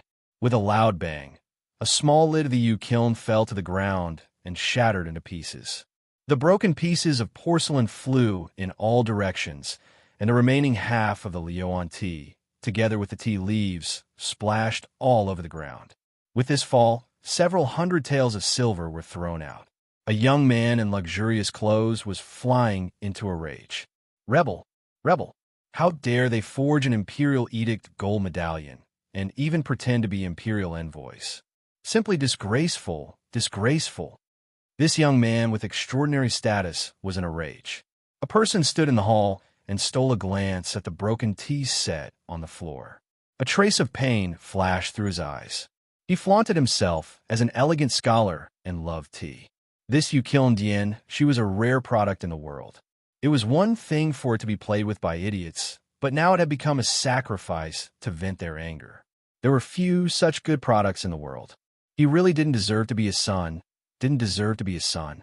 He was mourning for this tea set in his heart when he heard the young man in the hall angrily say, "Teacher, this Jia family dared to forge an imperial edict gold medallion. This is already a crime of deceiving the emperor. Even if it was discussed in the imperial court, it would be a crime for the whole family to be executed. No one can say anything about it. I will write a memorial to the emperor and ask the heavenly soldiers of the imperial court to come and uproot the Rong and Ning families." Idiot! That person sighed in his heart, but said, "Please calm down, Your Highness." This nuisance of a young prince seemed to be very angry. In a loud voice, he said, "The thieves of the Jia Manor are so daring. They are completely deranged. Under the banner of the imperial envoy, they commit all kinds of outrages and damage the reputation of the royal family. As a child of the royal family, I wish I could eat their flesh. How can I calm down?" That person continued to persuade, "Your Highness, please be sure to prioritize state affairs. Before you left, His Majesty had already instructed you not to act rashly and to plan slowly. Moreover," he glanced at the young prince's face and laughed in a low voice. "Moreover, if you act now, won't your plan fail? You must always remember who your biggest enemy is." The prince's angry mood calmed down. Obviously, compared to His Majesty's instructions, it was the latter part of the persuasion that worked. Hearing the other party mention his proud plan, he nodded and said cheerfully, "Mister, you're right. If I collect evidence at this time and strike like a thunderbolt, of course I can win, but the other party won't sit still and wait for death. In this way, won't that woman reap the benefits without doing anything?" A gloomy expression appeared on his face, and he said coldly, "A woman like her is worthy of meddling with the great treasure and wielding the power of the emperor. This is simply wishful thinking. There has never been a precedent of a woman holding power in our dynasty, and there will never be a female emperor in the future. If she really ascends to the throne, wouldn't it be a mess?" The man nodded in agreement. "A hen taking over the throne? What a joke. Our empire has its own national conditions and has been fixed for thousands of years. How can we learn from the barbarian countries and let a woman steal the power? This must not happen. Empress's ambition must be restrained. This is related to the succession of the country. As a noble, you must not decline and step forward bravely." The young prince nodded repeatedly. "Exactly. I am not coveting the throne, but for the country. This supreme position should naturally be occupied by a wise person. Only then can I act on behalf of the heavens and make the people happy." The man said respectfully, "Your Highness has such feelings. You already have the appearance of a wise ruler." The young prince pretended to be surprised. He first looked around and then whispered, "Mister, please be careful with your words and actions." The man shook his head with a smile. "Your Highness, you don't have to be so modest. Only those who care about the world can get it. Your Highness is loyal to the country. You bravely compete for the emperor's order and stand up for the empire. As long as it is beneficial to the country, you can risk your life to do it. You will not change your attitude because of the good or bad consequences. You are a hero." Before he finished reciting the poem, the young prince, who had just revealed a proud expression, changed his expression. He said in a deep voice, "Mister, why did you learn from that traitor and keep saying these words all day long? I have heard of that poem. It was originally very good. Unfortunately, its author was a heartless person and ruined 2 lines of good poetry." The man shook his head and smiled. "Your Highness, you don't know. These 2 lines of poetry were not written by that person. The real author is called Lin Zexu. He was also a person who was born in the wrong time." The young prince's expression changed. "Oh, how did Mr. know?" The man smiled faintly. "By a freak combination of factors. I learned it by chance." The young prince did not delve into it. Instead, he sneered. "Oh, in other words, Grand Marshal Jia, who is known as a dragon among men, is actually a thief who stole poems to gain fame?" "Idiot." That person calmly said, "Your Highness is wrong. First of all, that person never said that the poem was written by him. Secondly, he doesn't need any additional literary talent to spread his name. Jia Ying's martial arts alone is enough to dazzle thousands of years, to shake the ancients and dazzle the contemporaries. If it wasn't for a freak combination of factors, he would be the most famous official in the martial temple for the past 1,000 years. The words deceiving the world to gain fame have nothing to do with him. Jealousy and disdain flashed across the prince's eyes as he coldly said, "It's a pity that he's now a deranged traitor. No matter how great his achievements and reputation were in the past, they've all been written off." The man bowed his head and said, "This subject is saying this not to argue with your highness, but to advise your highness. You cannot let down your guard and look down on that person." There was still a trace of disdain in the depths of the young prince's eyes. He pretended to be humble and gave a proud smile. Of course, how could this little prince look down on the enemy? Moreover, even if he was the invincible grand marshal of the past, wasn't he still fooled by this little prince's brilliant plan? He suppressed his excited and proud mood. He paced back and forth a few steps. With a cold smile, he said, "Now he has taken the bait, right? Although he was bold enough to fake the gold medal and caught us off guard, the more proud he is, the faster he will be fooled. He must have found out the truth by now, right?" He smiled proudly. He will find out that Empress Tensei is the mastermind behind all of this. That's right, that's right. I will continue to spread the bait and let him open his mouth and bite with all his might.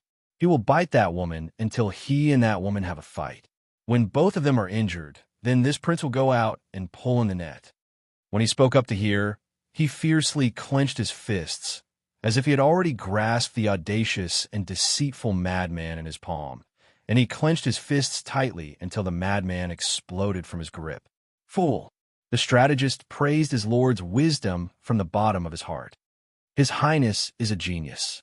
He could turn the clouds with a flip of his hand and create rain with a flip of his hand. This move of shifting the disaster to Jiangdong is really a stroke of genius, the young prince frowned. Shifting the disaster to Jiangdong. What kind of story is this? This little prince has never heard of it. Damn, it's all because of that little bastard. I can't speak normally anymore. The strategist cursed in his heart and vaguely said, "It's just a story from an ancient book. Prince, you don't have to care about it. It's better to focus on the important matters." The prince nodded. "That's right." He thought for a moment and muttered, "Now that the Jia brothers are bold enough to fake the gold medal and the imperial edict, our ambush on the Wang family has been defeated by them. But Jiang seems to be targeting the Shi family. This shows that although there are waves, it is still moving in the direction we expected," the strategist added, "but it still needs us to guide it." The young prince nodded and said, "Although Wang Xijing is cunning, he is shrewd and ruthless in handling matters. He did not reveal our secret. However, Wang Qi and Wang Zishan have fallen into the hands of the Jia family. Jie Yuzuan was also frightened by the fake imperial edict. These two matters need to be dealt with appropriately." The strategist said, "Prince is wise. I'm in charge of the Wang family's matter. These two people can be dealt with by me." The young prince smiled. "Of course, I can trust you. The Wang family of Jinling is a big family in the Summer State, but they were so obedient in your hands. It shows how talented you are." That person cupped his hands and said with a smile, "I don't deserve such praise. I'm just a scholar. The reason why I was able to tame the Wang clan was because I borrowed His Highness's prestige and influence. They were all under His Highness's domineering aura." "Majesty," the young prince muttered to himself. "This word is very good. Damn, what should I do if I want to laugh?" The strategist barely suppressed his smile and continued, "As for Jia Yuzuan, he's a problem." The prince frowned. "Is it?" Jie Yuzuan was scared out of his wits because he thought the imperial edict was real. If we tell him the truth, he will naturally come to his senses. The strategist said lightly, "That's true. But how do you prove to him that the imperial edict is fake?" He was willing to believe it because he didn't think Jia Sherdao had the guts to fake the imperial edict. How do you explain this to him? Do you want to tell him that the former Marshal Jia Ying is still alive in Jinling and that he's the one who faked the imperial edict and committed treason? Do you want to tell him this secret? The young prince hesitated for a moment. "You see," This is Jia Ying's plan to sow discord. When he scared Jia Yutsuan with the imperial edict, he also planted a seed of suspicion in his heart. If I'm right, the contents of the imperial edict must be very damaging. The strategist continued to persuade. Your Highness, don't underestimate the enemy. Although the talented and elegant prince agreed, he was getting more and more impatient. He found that his loyal strategist was actually a hidden Jia Ying's boaster. Every few words he said, he would flatter the traitor openly and secretly. If he didn't know the strategist well, he would have suspected that he was a spy sent by Jia Ying. He forced himself to suppress his displeasure and impatience. Then how do you think we should deal with Jia Yutsuan? It's simple. We just need to reason with him and persuade him to do us a small favor. The strategist smiled. Now that Jia Ying has fallen into our trap, he subconsciously thinks that the person behind Jinling is Empress. Then let's ask Magistrate Jia to be the witness. The prince was dazed at first. Then he understood and said with a smile, "That's brilliant. Since your Highness has no objection, I'll do it." The strategist bowed.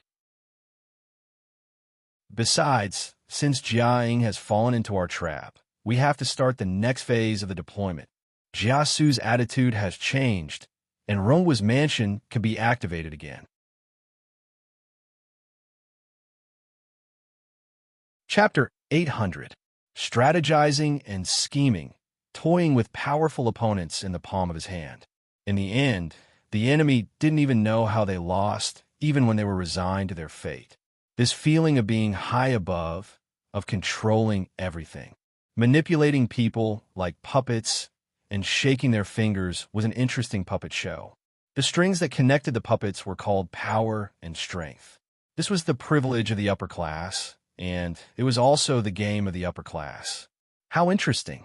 The enemy was a scoundrel who gained fame by deceiving the world, an ordinary man whose reputation was exaggerated, a deranged traitor, and a calamity that annoyed Imperial Father. This was an opportunity. If he could beautifully complete Father's task, or even exceed it, or even solve this disaster for the court in one fell swoop, it would certainly be a great merit. Father would certainly think highly of him. In the heart of the emperor, Jin was always the best help to climb up, whether it was an official or a prince. A prince who didn't want to be the crown prince wasn't a good prince. His ambition was growing. The desire for power, the desire for power, the desire for the supreme position, the desire for the only throne. That was the ultimate dream of his since childhood. He wanted to sit on the dragon throne that represented unlimited power. He wanted to be the emperor. He wanted to work hard. He wanted to be immortalized in history. He wanted to surpass Father, and even surpass all the previous emperors. If he didn't make a name for himself, how could he be worthy of being born in this imperial family? And now, in Summer Province, in Jinling, there was a perfect opportunity. Jia Ying, the so-called Grand Marshal of the Six Armies, was now a mere stepping stone. The prince's eyes flashed with ambition and greed. He clenched his fists and swore in his heart. "Father, you conferred the title of Prince Zhongshuan, so I will naturally be loyal to you and obedient to you. But this loyalty is only for Father. I don't intend to be loyal to another emperor. You just wait and see." Prince Zhongshuan bowed deeply to the think tank in front of him. "I'll leave everything to you, teacher." The teacher helped the lord up and nodded solemnly. "A gentleman will die for his friend. How can I not do my best? I will devise strategies for the prince, divide and alienate, and strike the traitor Jia." King Zhongshan grabbed the other party's shoulders with both hands and shook them forcefully. "You are my right-hand man, my teacher, and my friend. I am willing to share my glory and wealth with you." That person's eyes were filled with deep gratitude, and even his voice had a trace of emotion as he said, "I will sacrifice my life for the king. Your Highness, please wait for the good news." The two hypocrites pretended to express their feelings for each other for a few rounds, but they both secretly felt sick of it. They both stopped at the same time. The man took a few steps back and bowed. "If there is nothing else, I will go now. The situation in Jinling is very delicate right now. I will have to trouble you to endure for a while longer." He paused for a moment and then said, "After all, Our enemy is extremely cunning. Jiaing knows everything, no matter how big or small, and is used to finding opportunities from clues. Your Highness, you must not let down your guard, and you must not underestimate the enemy. You have to know that the enemy is in the open and we are in the dark. We have the advantage. As long as we move step by step and plan slowly, Jiaing will definitely fall into our trap and lose without a doubt. King Zhongshuan's good mood, which had just risen, became awkward again. Motherf *Ker. First he said Jiaing was amazing. Then he said Jiaing was amazing. Was he really that amazing? If he was really smart, how could he have ended up in the Great Bear Mountain? Even though he had reached that step, he did not defile himself to protect himself, nor did he form a clique for personal gain. He still put on a face that was even more saintly than a saint. It could be seen that he was a complete idiot. At most, he was a bit better at fighting, but this kind of person was only a martial artist. He could not be a powerful official. He had no strategy and was not ruthless enough. There was nothing to be afraid of. You are usually wise, looking down on the heroes of the world, treating them like they are nothing. Why did you break down when it came to Jiaing? Not only was he scared to death, he didn't even dare to say a single bad word. Moreover, he was trembling in fear, like a bird startled by the twang of a bow. Let's not talk about other things, but if Jiaing really had the ability to predict things, how could he not see through my plan? How could he not see that I was trying to lure him into a war with the Tensei province? How could he not see that we were trying to drive a wedge between Jiasu? How could he not see that the Wang and Shi families were not the same person behind them? However, this is also good. The more you and the other civil and military officials think that Jiaing is amazing, the happier I will be. Because he is my stepping stone, I will defeat him, and I will enjoy the glory of defeating Jiaing alone. The more you think of him as amazing, the more glorious my victory will be. King Zhongshuan's smile became even brighter and prouder. He couldn't help but imagine what it would be like when that day came. He was very excited, very confident, and felt that he had the pearl of wisdom in his hands. His body was filled with endless power. He looked at the strategist in front of him and said in a playful tone, "This prince understands." The strategist frowned, but he still said, "Your Highness, please be careful. You must know that Jiaing's nose is very sensitive. If he notices something amiss and finds his way here, he will definitely disturb your Highness.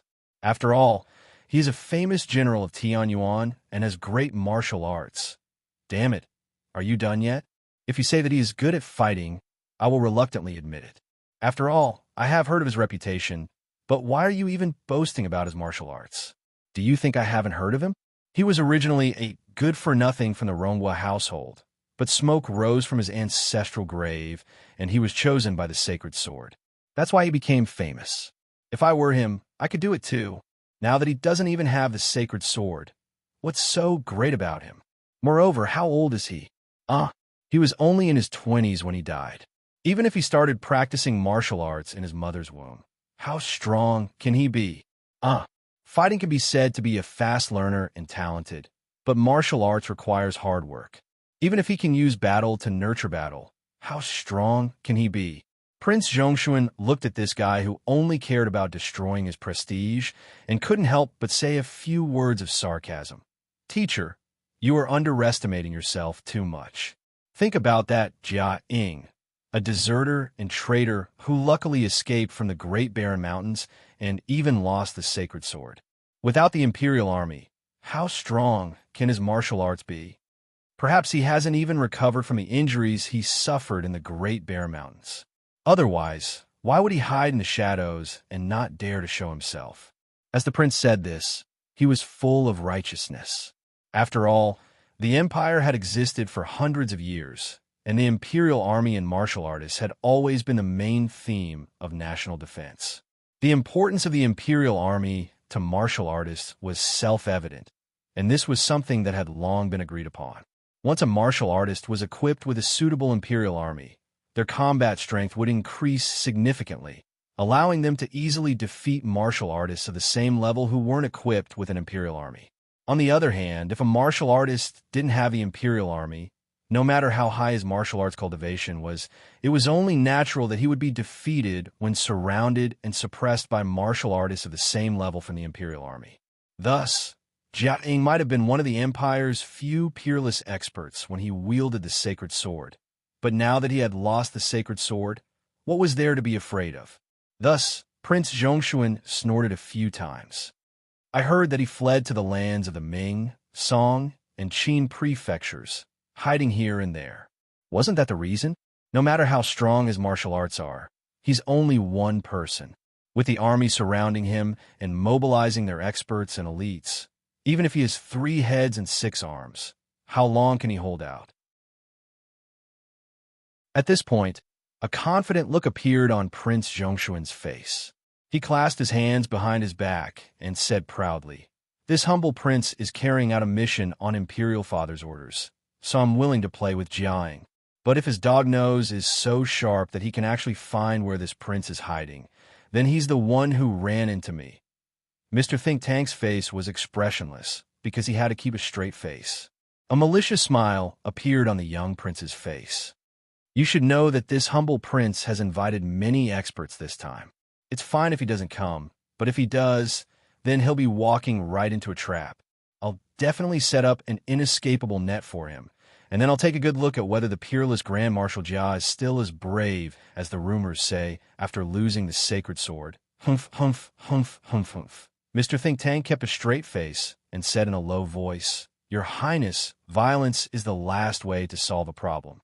We can't use it so easily, because once we use force, there's no turning back. It's fine if we succeed, but if we fail and Jia Ying escapes, then it'll be another battle on the Great Barren Mountain." Prince Zhongshuan coldly said, "This prince is not like that woman, who claimed to have set up everything, but who knew that she still let Jia Ying escape. Heaven knows if she did it on purpose." The man shook his head, as if he realized that he couldn't continue. He said softly, "This humble one will take his leave." Prince Zhongshuan wasn't lacking in etiquette. "Take care, sir." After watching Mr. Think Tank leave, Prince Zhongshuan returned to his seat, his eyes gloomy and uncertain. A moment later, he slammed the table. "Oomph. If everything goes according to your plan, then won't this prince be a mere figurehead? I like to see if Jia Ying really has 3 heads and 6 arms, and if she's really as perceptive as you say." After Mr. Think Tank left the room, he vaguely heard a muffled sound behind him, and the corners of his mouth curled up into an almost imperceptible sneer. "Damn it, so tiring. I have to deceive this idiot and compete with that little bastard in a battle of wits. I don't know which one is more difficult, but it's still necessary to work hard because I have to hide myself and my goal. You might be able to see through my plan, and you might already be setting up a counterattack. You might be able to find a real mastermind or even detect me, but there's one thing you won't know. You definitely won't know what I'm trying to do and what I want. All of this has been prepared for you. I've been waiting for you for a long time. We've also been waiting for you for a long time. Everything, in the end, I'll get what I want. This time, there won't be any more accidents." He tilted his head and smiled slightly mockingly. "I've just angered him many times, and with this idiot's impetuous and arrogant personality, he'll definitely think himself clever and do something. It won't be easy to guide him to do something. This is good news for you, because you'll definitely need a hint." Sun Lang. Chapter 801. What? Other than Empress, there's another enemy? Jia Sherdao couldn't help exclaiming. Sun Lang nodded. "Although it is very strange, we are indeed facing 2 completely different groups of enemies. Other than the Emperor's concubine, the origins of the other group of people are really very mysterious." Jia Sherdao couldn't digest the news. He hesitated. "So the Wangs don't listen to Empress?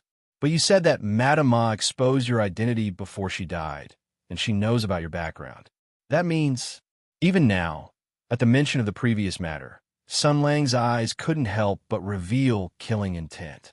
He said calmly, "So what? That woman isn't the only one who knows about that." Jia Sherdao was shocked. He said in a low voice, "Other than Empress, there's only..." Sun Lang's tone carried a hint of mockery.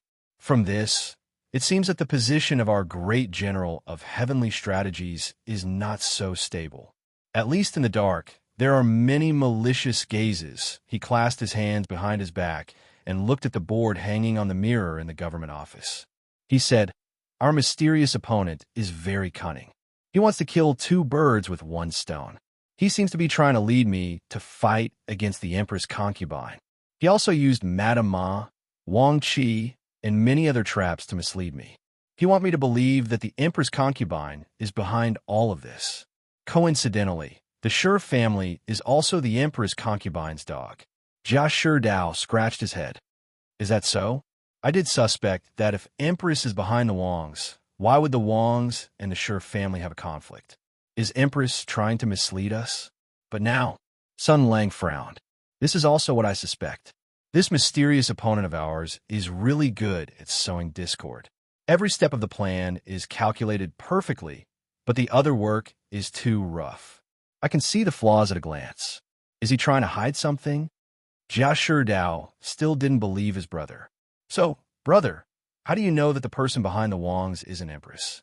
Could it be that you're mistaken?" Sun Lang shook his head. "It can't be wrong. His younger brother seemed to want to get to the bottom of the matter. Why is elder brother so sure?" Sun Lang glanced at him. "No means no. I just know." Jia Shidao was stunned at first, and then he said in a low voice, "Brother, you really know her well." Sun Lang glanced at him and snorted. "It's complicated, and it's hard to explain it to you. After the incident with Madame Ma, I calmed down and thought about it carefully. I already had doubts, so I wrote those words in the fake imperial edict to test you. To prevent the unfilial prince from spreading false imperial edicts." Jia Shidao suddenly understood. No wonder elder brother wrote that. If that's the case, then Jia Yuzuan must have important clues. "Let's torture him," Sun Lang sneered. "Don't be silly. If we show him the imperial edict and ask him who the unfilial prince is in the end, he'll definitely be suspicious. Magistrate Jia has experienced ups and downs in the officialdom, so he's obviously a smart man. We have to be careful when dealing with him." Jia Shidao nodded as if he didn't fully understand. Sun Lang seemed to have thought of something. He thought for a moment and said lightly, "Besides, I don't really want to know who's behind the Wangs now. At least, I won't find out through Jia Yuzuan." Jia Shidao was confused. "Why?" "Because the bait is too salty and too obvious. The flaws left deliberately are too big, so I can't help but feel that if I directly threaten Jia Yuzuan, I'll definitely fall into his trap. However, I can take the opportunity to set a trap for him and find out who he is. This is not a big deal. In fact, the person who knows me so well is probably an old friend." Sun Lang said faintly, "The matter of Madame Ma and Wang Qi has already made me confirm one thing. The person hiding behind the Wang family is a very, very cunning guy. He hides in the dark, plays tricks, and has a hidden plot against me. Although I don't know what they want to do or what they want, I do know one thing." He put up a finger. "That is, don't do what the enemy wants you to do." Jia Shidao seemed to understand. "Just like how you immediately withdrew from the matter of the Wangs threatening the Rongwa mansion, opened up a second battlefield, and changed the situation by framing the Shi family?" Sun Lang nodded. "Yes, the most important thing is not to be led by the nose by the enemy. Once you fall into the enemy's rhythm, you'll be more and more passive. So the identity of the person behind the scenes needs to be investigated, but it has to be investigated in a way that the enemy doesn't expect." "Which way?" "The Wangs. You should be able to imagine that. At least they won't think of my method." "What method?" "Do you still remember? More than one person from the Wangs said that they sold their souls to evil spirits. Since that's the case, then I'll show them what evil is." Sun Lang smiled and said, "Pretend to be Wang Ren's ghost again and scare those bastards to death." Jia Shidao was silent for a moment. "Is it fun? Fun is just a bonus. Didn't I say it before? Interest is the most important. As a person, the most important thing is to be happy. If you can do things with a happy mood, you'll be very efficient." "Brother, has anyone told you that you'll explain more when you're guilty? Is that so? And it's just like how you specially explained about the Emperor's concubine." Slap. When Mayor Jiyutsuan was received by the special commissioner again, he keenly noticed that the imperial commissioner's head seemed to be a little red, as if he had bumped into something. But this was none of his business. The philosophy of officialdom was to ask less and be forgetful. In fact, he now had some admiration and fear for the imperial commissioner. The other party had already shown his wrists and muscles, proving his ability and ability. The glorious Sure family was hit in the head and was beaten down just like that. They didn't even have the chance to react. When Mr. Jia saw Sure Ichiyuan leave in a daze, he wanted to scream out loud. He wanted to say, "You King deserve this day." Wang Zixing's appearance in Wang Ren's coffin had not only hit the Sure family hard with a stick, but also knocked the Wang family into a daze. Previously, they had blocked the Rongwu mansion and bullied the elderly, the weak, the women, and the children, saying that the head of the family had died in the hands of the Jia family. But in the blink of an eye, Wang Zixing's body had appeared in Wang Ren's coffin, and this coffin had been forcibly taken away from the Wang family by the Sure family. What else could they say? So the Wang family could only lie down in shame and allow themselves to be bullied. And so, the Sure family was completely suppressed, and the Wang family also fell into a very passive position. Once the imperial commissioner made his move, not only did he clear all suspicion of the Rongwu mansion, but he also established his absolute advantage over the Wang and Sure families. This was because the imperial commissioner could use his status and power to reasonably pursue and beat down the Sure and Wang families. On the other hand, the Sure family didn't dare go against the imperial commissioner, so they could only beg Jia Sure Dao to be merciful. The Wang family wanted Jia Sure Dao to seek justice for them and not pursue the matter of the Rongwu mansion, so they had to kneel down and lick his boots. Thus, 2 of the 4 big families in Jinling basically had to listen to the imperial commissioner, in addition to the Jia family and the Shui family, who didn't have much of a presence. The 4 big families were all gathered together. The younger generation would surpass them in time. No wonder he was a general who had fought in the Great War of Tianyuan. No wonder he was a young hero who had once followed that person. This sudden plan and then action was extremely vicious. Yes, plan and then act. Was it a coincidence that Wang Zixing's body had appeared in Wang Ren's coffin? No, it definitely wasn't. It definitely wasn't. After all, the Wang family had clamored about going to the Rongwu mansion to seek justice. Since that person had instructed them behind the scenes, he certainly wouldn't speak without thinking. At the time, he had also been asked to force the Rongwu mansion, so he naturally understood the inside story of the matter very well. He was almost certain that no matter who killed Wang Zixing, he had died in the Rongwu mansion. Later, the imperial commissioner descended from the sky, and this kind of thing happened. Jia Yutsun's mind thought back to when the coffin was opened and Sure Ichiyuan's expression of shock and anger mixed with fear. This was a person's most instinctive reaction. It was definitely not faked. In other words, the imperial commissioner's way of doing things was truly very wild. Thinking of this, Jia Yutsun couldn't help but be wary in his heart. He had already fully realized the imperial commissioner's methods and majesty, and his heart was more or less convinced. The balance in his heart also couldn't help but lean toward the imperial commissioner's side. Although the prince was powerful, he wasn't the most powerful. He was just giving face. It wasn't like he was going to seek refuge there. It was also clear at a glance who was more powerful between the emperor and the prince. Furthermore, there was that imperial edict. Furthermore, the imperial commissioner's methods were so impressive. He was already pondering in his heart whether or not he should take the initiative to surrender and give a clear explanation to the imperial commissioner. Unexpectedly, the imperial commissioner didn't ask about this matter. It was as if he had already forgotten about the matter of the Rongwu mansion. The young imperial commissioner patted his shoulder and said in an old-fashioned manner, "Yutsun." Jia Yutsun's mood was very strange. He didn't know whether to laugh or cry as he said, "I am here. You did very well today. I am very happy. You see the big picture and our talent. I can forget the unpleasant things that happened before." Imperial Commissioner Jia's voice was deep and unfathomable. No one could tell what he was thinking. The past can be written off, but the following matter, the prefectural magistrate should know what to do, right?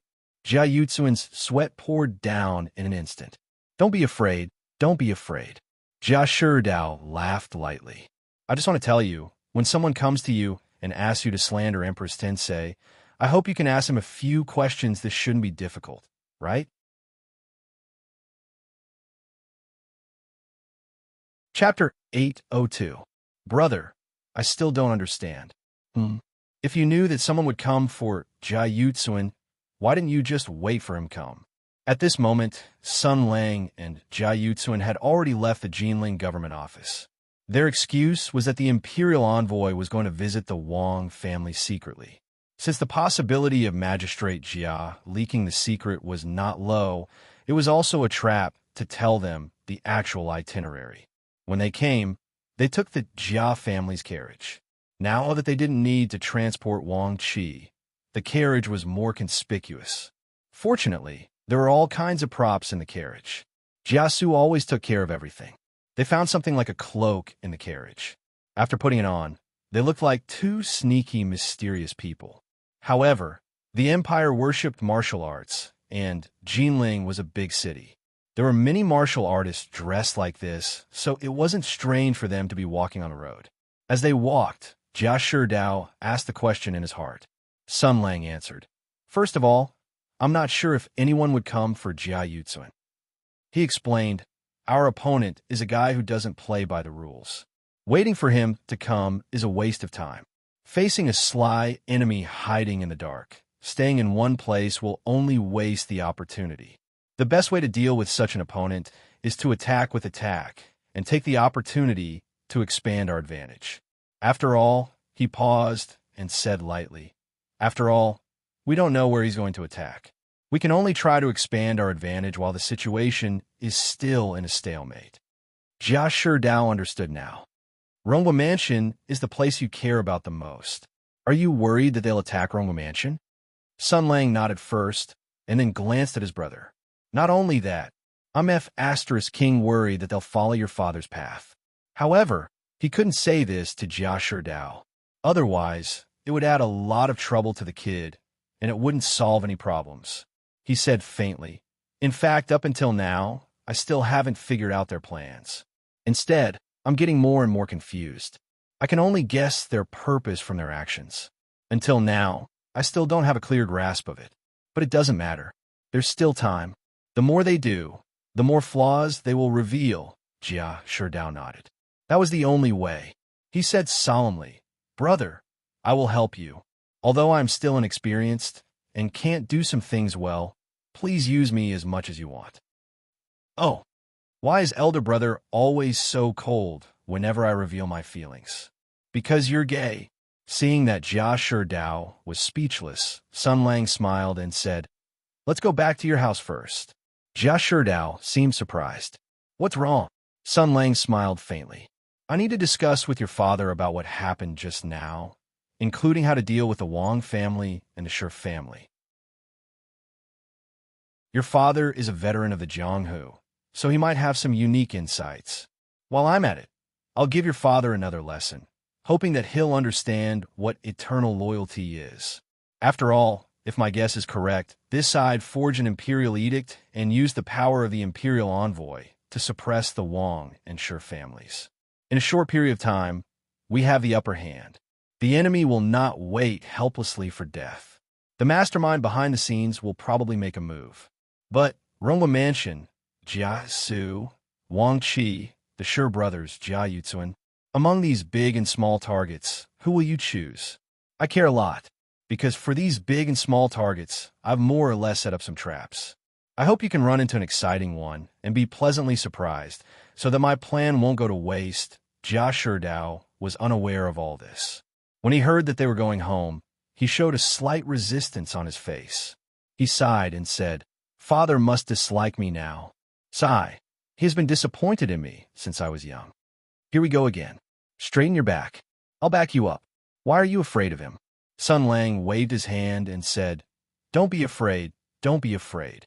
Boys should be rebellious, should be messing around, and should compete with their father. I mean, talk back. At most you'll get beaten up. If that doesn't work, just shout 'Father, I love you a few times and give him goosebumps. Isn't it just a competition of shamelessness? The two of them rushed all the way and soon arrived at Ningwa Mansion. They climbed over the wall as if there was no one there. They passed through the mansion, the garden, and Jiasu's bamboo study. Sun Lang was thinking about how to talk to Jiasu next. He had to know what to do, and he had to have an attitude. He had to warn or even hint at him. How troublesome. If it was someone close to him, he would tell him the truth. If it was someone not close, he could reason with him after beating him up. However, Jiasu's identity was neither close nor distant. Plus, he had to take Jia Sherdao into consideration, so it was very troublesome. Therefore, it was better to maintain the status quo. He saw through it, but did not say it out loud, and purposely dealt with Jiasu. This guy doesn't know that I already know that he knows. He must be feigning civility with me now. This is actually very good.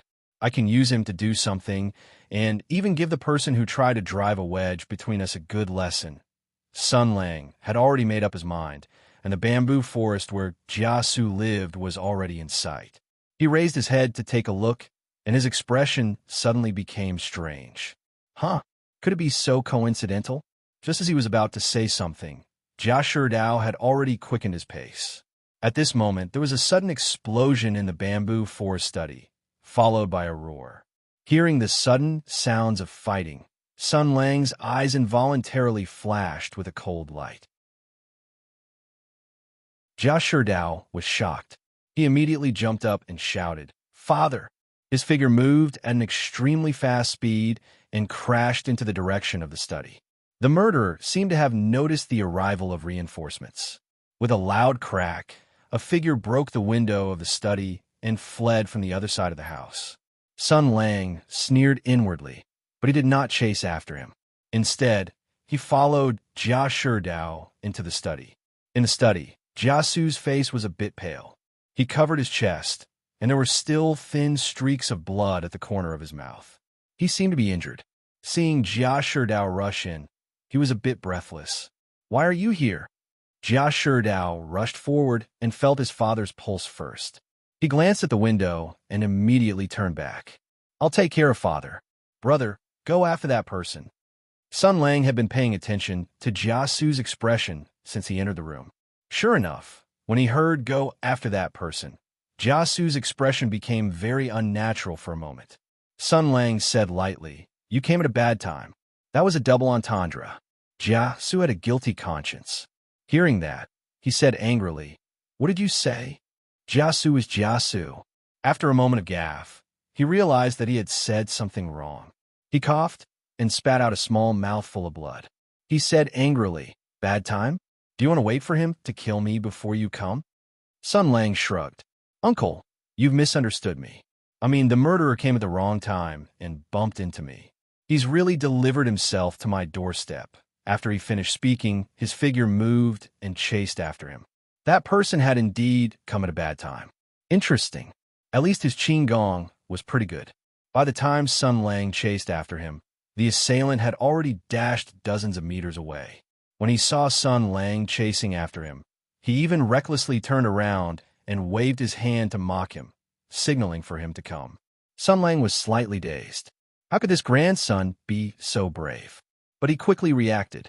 After thinking for a moment, he immediately took out the fire qilin and raised his hand to shoot. With an explosive sound, the bullet spun out of the muzzle under the violent driving force, bringing a series of sharp sounds in the air, playing the notes of slaughter. The importance of firearms to war was self-evident. It liberated manpower to a great extent, so that killing no longer required a tight formation, delicate cooperation, outstanding martial arts, and fearless courage. As long as one had the strength to pull the trigger, it was possible to easily kill a fully armed and powerful warrior, which was enough to end the romance of the era of cold weapons. It should have been like this. But obviously, the situation in this world was a little special. The divine power of Raging Flame, whose firearms were the best in the world, had built a technical barrier. The exquisite firearms technology was firmly restrained under the glory of the Church. Crowned in the name of holiness and mystery, and became a sacred ritual that could only be mastered by the priest of flame. Lowly and ignorant mortals were not allowed to touch it. Therefore, large-scale research and development, production, and equipment were still a fairy tale with no end in sight. In addition, there was also a power that was above the mortal world that prevented hot weapons from encroaching on the war status of cold weapons. Because of the existence of some power that was beyond the mortal world, the power of continuous fire weapons and heavy artillery was not as destructive and invincible as imagined, not to mention ordinary guns. For example now, the bullet pierced through the air, whistling out, and shot toward the back of the fleeing person. If this shot hit, the pointed bullet would easily tear through the fragile flesh and blood tissue and open a hole in the person's body. However, this did not happen. Determining the location by listening to the sound and catching the hidden weapon was a compulsory course for a martial artist. A cold light flashed, and the autumn water dagger slashed behind him. That person actually twisted his body and slashed down the bullet that was coming at him at high speed in midair. His speed of escape did not slow down at all. Sun Lang shot out 3 more times, and they were cut down by the person one by one. The person's swordsmanship was superb, and his martial arts were amazing. And during this time, he still maintained his high-speed movement. At this time, he passed through the mansion and was already close to the courtyard wall behind the Ningwa mansion. As long as he rushed out of the Rongwa mansion and into the streets and alleys outside, he would be like a fish in water, able to escape without a trace in a moment. Perhaps the murderer felt that he was in the bag, so he laughed loudly and said, "Do you only know how to use firearms?" Hearing this, Sun Lang's expression turned cold. He felt that, as a fan of CF, he needed to teach the other party what the origin of all things was. You're just an action game, and you're even F***King Wuxia oriented in a flash. Sun Lang raised the red Kylan in his hand, and with a light shake, the magazine slid out to the side, and a bullet was thrown out of the magazine by itself under the delicate control of strength.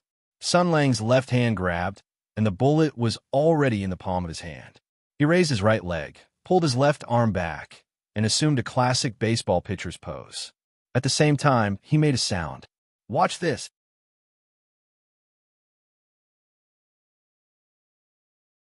Chapter 803. Watch out for my gun, Sun Longjin said angrily. Then he fiercely shot the bullet in his hand. Yes, he shot out. This was gun kung fu. In order to ensure the effect of the performance, Sun Lang even shouted bang. It was like a child holding up his finger as a gun and making bang bang bang sound with his mouth. The assassin let out a final taunt, as if he was going to jump over the wall to escape. He was sure that he had attracted enough hatred, and that person would definitely be unable to restrain his anger and chase after him. As long as he chased after him, his thoughts stopped there, because he heard a bang sound. This sound seemed to be different from the previous gunshots. It seemed to be quite wrong. Then, there was a series of whistling sounds that tore through the air. Judging by the sound, this time it was still a bullet fired from a gun. That was the strange skill of the Lihua nation. A warrior like him had always looked down on this kind of thing. After all, the power of firearms was limited and clumsy. The trajectory of the bullet could only be straight without any fancy tricks. It was far from being comparable to hidden weapons that could be both far and close. When a most experienced gunman in the Lihua nation fought against an ordinary disciple of the Tang sect, the result was obvious. Even if he fired 10,000 bullets, he would not be able to touch the corner of the opponent's clothes, and the opponent would only need 10 minutes to poke the gunman into a hornet's nest. Therefore, the firearms of the Lihua nation were just trash. Only weak warriors or killers who had no taboos would smuggle some barbaric tools from the black market and use them when they were not prepared. It was very useless, just like the person behind him.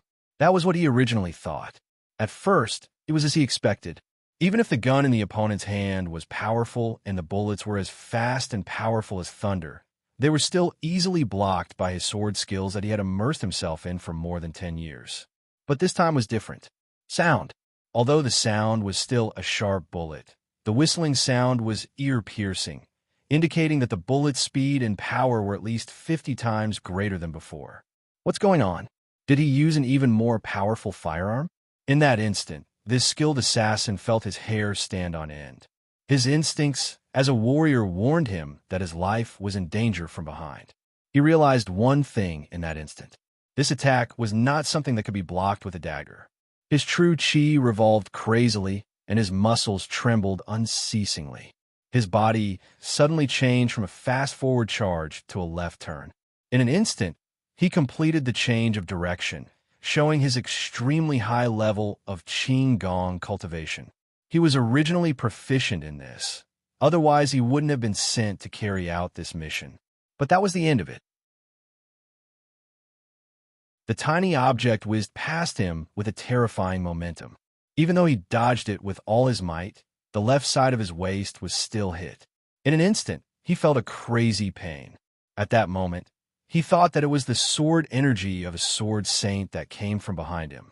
That tiny bullet broke through the air and actually twisted the omnipresent air into a sharp blade. The violent wind blade crazily twisted and spread, bringing about a violent shock. He was only lightly grazed by the airflow, but his internal organs were crazily shaken as if the sea was overturned.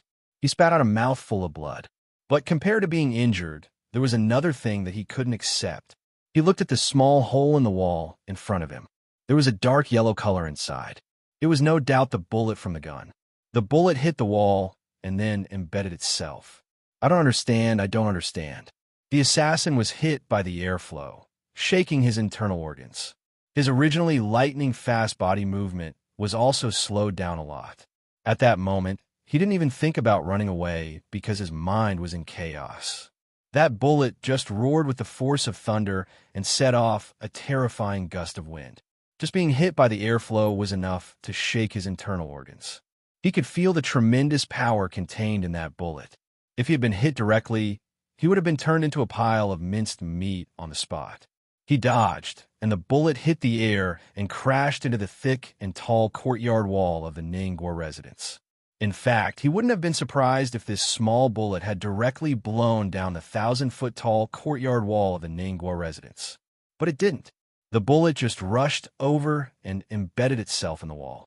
Nothing happened after that. There was no sound or movement. It was as if the terrifying bullet just wanted to fly over and embed itself in the wall, staying with the tall and mottled courtyard wall forever. As for the hit he suffered just now, it was just because he was in the way of the bullet and was casually pushed to the side so that he wouldn't get in the way. It was very abrupt, very strange, and very strange. But what made the assassin even more crazy was that he didn't know how the bullet was shot. It simply shattered his stable worldview. Why was it like this? Why was it like this? If the firearms of the Li-Fire Kingdom were so tyrannical, then what the hell were we practicing martial arts for? If each person had a gun and hundreds of people stood in a team, we would be able to kill the world's number one. He suddenly turned his head. He was holding a short sword, bleeding from the corner of his mouth, and his eyes were crazy. Compared to the mission of His Highness, the prosperity of the Empire's martial arts was more important. He had to figure out what was going on. What kind of powerful firearm did this kid use? At this moment, he was filled with a sense of mission and honor. In the long thousands of years, there were many outstanding figures, endless great grandmasters, and peerless powerhouses whose names shook the world. Their deeds, their style, their achievements, and their fame together cast the cornerstone of martial arts. Refining the essence in a chi, tempering the body diligently and painstakingly training day and night. Only in this way could one become a dragon among men, a martial artist who transcended the mortal world. This was the way of self-improvement that the heavens never stopped moving. This was the right path for everyone to be like a dragon. Wondrous skills were just external factors. Once there was nothing to rely on, one's true strength would be revealed. The true strength of one's own strength was the temperament of the strong. Firearms were strange skills that could only make people lose the temperament of a powerhouse. It was the path of evil. In an instant, he used all his strength and roared. The enemy's firearm is powerful. No matter what the result was, he had to first pass the news to let His Highness know and let His Highness be on guard. The enemy in front of him was nothing to worry about, but his firearm was very strange. His voice spread far and wide. He was sure that his companions had heard the news. They would definitely know that the situation had changed and would definitely retreat quickly. Everyone would definitely bring this precious news back.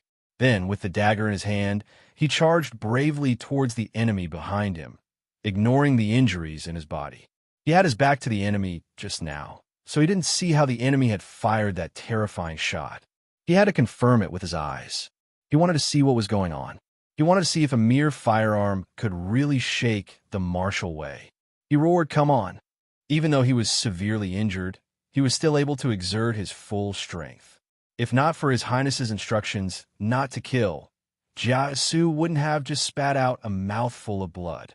His eyes were like a wolf, fiercely closing in.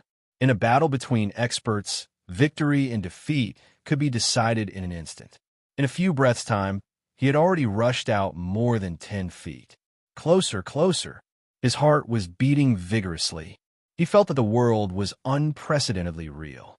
He knew that he was about to meet his fate. Either he would die with the enemy, or he would be forced to use that terrifying firearm again and be smashed into pieces. But no matter what, at least I can. Fight and die. Come on, come on.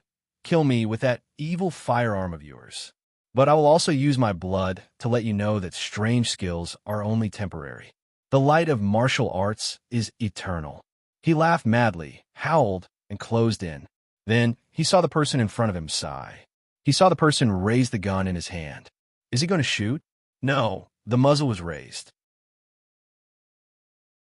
He raised the gun high. What is he doing? After raising it, he suddenly swung it down. It was as if the gun in his hand was not a firearm that fired bullets, but a mace or something similar. Is a firearm used like this? Just as this thought appeared in his mind, he saw something even more terrifying. Something even more terrifying than the bullet. The other party raised his gun high and then swung it down. He didn't shoot, but instead used the gun as a stick to fight in close combat. Moreover, it was just an ordinary swing. The speed wasn't fast, the strength wasn't strong, and there weren't any moves to speak of. It looked like an ordinary attack, even a desperate one. If that was all, he would be happy. At this level of close combat, he only needed 3 moves to disarm the person's gun and knock him to the ground. But something terrible happened. He could not dodge. He saw it clearly, as if time had slowed down. The cold barrel of the gun was smashing towards his head. He could see it clearly, but he could not dodge it. His body was like embroidered, unable to move. Only his soul was awake. He could only watch as the person raised the gun and swung at his head. With a muffled sound, the powerful assassin was knocked to the ground. Press V. You can fight in close combat. In just a few minutes, the assassin had gone through an earth-shattering change. His worldview had been shattered twice. He was like Loki, who was caught by the Hulk before he could finish acting cool. He was lying in the ruins, doubting his life. His forehead was bleeding and his head was buzzing. He was lying on the ground, staring blankly at the sky, as if everything was a dream. Sun Lang stretched out his foot and stepped on his hand. The 10 fingers were connected to the heart, and the pain was bone deep. Just as he was doubting life, the sudden pain made him scream. The scream traveled far. Sun Lang had already finished reloading. He raised the gun and fired into the sky. After a few bangs, he stepped on the assassin's mouth. In other words, after a few gunshots, the scream stopped. A few seconds later, Sun Lang nodded. "Okay, you're dead." The assassin blinked. He looked at the man in front of him and recalled the scene of him being shot. Even if his brain was not working properly, he should have thought of something.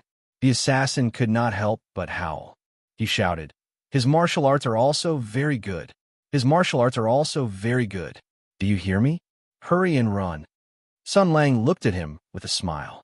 "I think they should have run away a long time ago. But if you like, you can shout a few more times." The assassin's face was filled with determination. His face quickly turned red, and the true chi in his body surged wildly. However, Sun Lang raised his foot and tapped the assassin's chest. The true chi that was about to attack the heart meridian immediately dissipated. The assassin's face became more and more pale. First, it was because of the burden caused by the true chi surging. Second, it was because of fear. Just now, he had dispelled all his fantasies. The other party was indeed a great grandmaster with outstanding martial arts. He was shocked and regretful. He regretted that because of his arrogance and impulsiveness, he might have caused endless trouble for His Highness. He heard the other party sigh. At first, when you discovered that I was chasing you, you actually turned around to provoke me. I was very curious. Don't you know me? Don't you know what you're doing? At that time, I thought there must be a conspiracy here. You must be planning something. So I didn't use my sword energy to kill you. Instead, I shot you. I wanted to find out your background. Then I found that you really didn't King recognize me. Then I looked at you with pity. I thought you might be a death warrior or an abandoned pawn, a sacrifice or a tool. But later, your behavior made me suddenly realize that you didn't seem to be a death warrior. Because you didn't even have a quick way to commit suicide. Your actions seemed to be self-determined. Now, you have an expression of regret and hatred. You look more like a guest. Sun Lang rubbed his chin and looked at the assassin who was lying on the ground and panting. His face revealed a pitiful expression. He said in a gentle tone, "Combined with your previous behavior and expression, I'm more inclined to think that you're an idiot. Not only that, the person who sent you seems to be an idiot as well." When he heard the last sentence, when he heard Sun Lang call His Highness an idiot, the assassin who wanted to die suddenly opened his eyes wide. He said sternly, "Shut up. That's strange. My opponent is obviously sly and cunning. Why would he be like an idiot and send an idiot to his death? I know that you're probably here to sow discord, but why is the plan this time so crude? It's really below standard. What's going on? Is this a trap?" Sun Lang couldn't stop talking. He muttered in annoyance. Is this another conspiracy? Or did some idiot act on his own? If he acted on his own, then wouldn't he be a pig-headed teammate? What kind of idiot father could raise such an idiot son? The assassin's pupils shrank in an instant. An expression of shock and anger appeared on his face. He subconsciously shouted, "Impudent." From silence to impudent. Sun Lang looked at him with a playful expression. Uh-huh.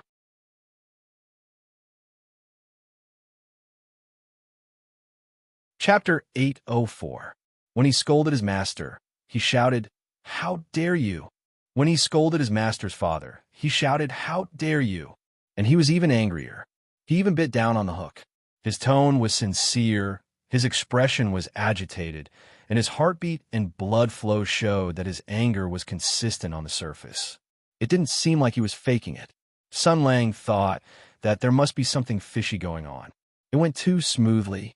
He easily broke the assassin's assassination, easily caught the assassin, and easily got the information out of him. It was obvious that there was a prince behind this assassin. Moreover, he was a retarded prince. Many names flashed through Sun Lang's mind. The emperor was the biggest enemy in the world. He had a harem of 3,000 beauties, and he had so many children that it was enough to make a sow shed tears of shame. He had many sons. Those princes born in the royal family were born with a shining halo. They received the best education and participated in the cruelest competition, especially in the Great War of Tianyuan. As the world's role model, most of them went to the battlefield. There were many who died, but there were many who survived. It was the survival of the fittest. Their parents had excellent genes to begin with, so their aptitudes wouldn't be too bad. Those who could survive the cruel battlefield were the cream of the crop. But, speaking of which, there were actually quite a lot of idiots. There were idiots who respected the wise and were good at enduring. There were idiots who were upright and kind, gentle and magnanimous. There were also idiots who had a malicious temperament and were strong enough to carry a cauldron. There were also idiots who burned bridges after crossing the river and didn't care about old relationships. There were many, many.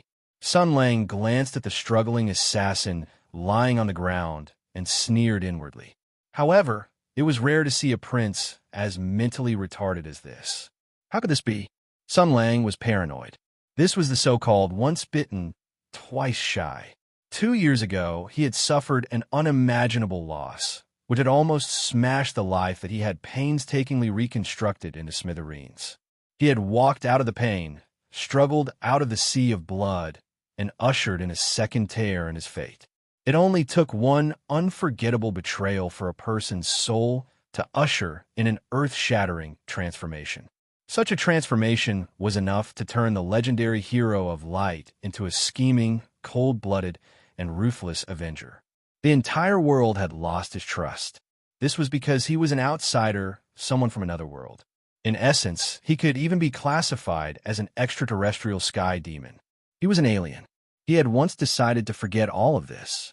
He had once decided to integrate into this world. However, someone had used blood and betrayal to remind him of this bloody fact.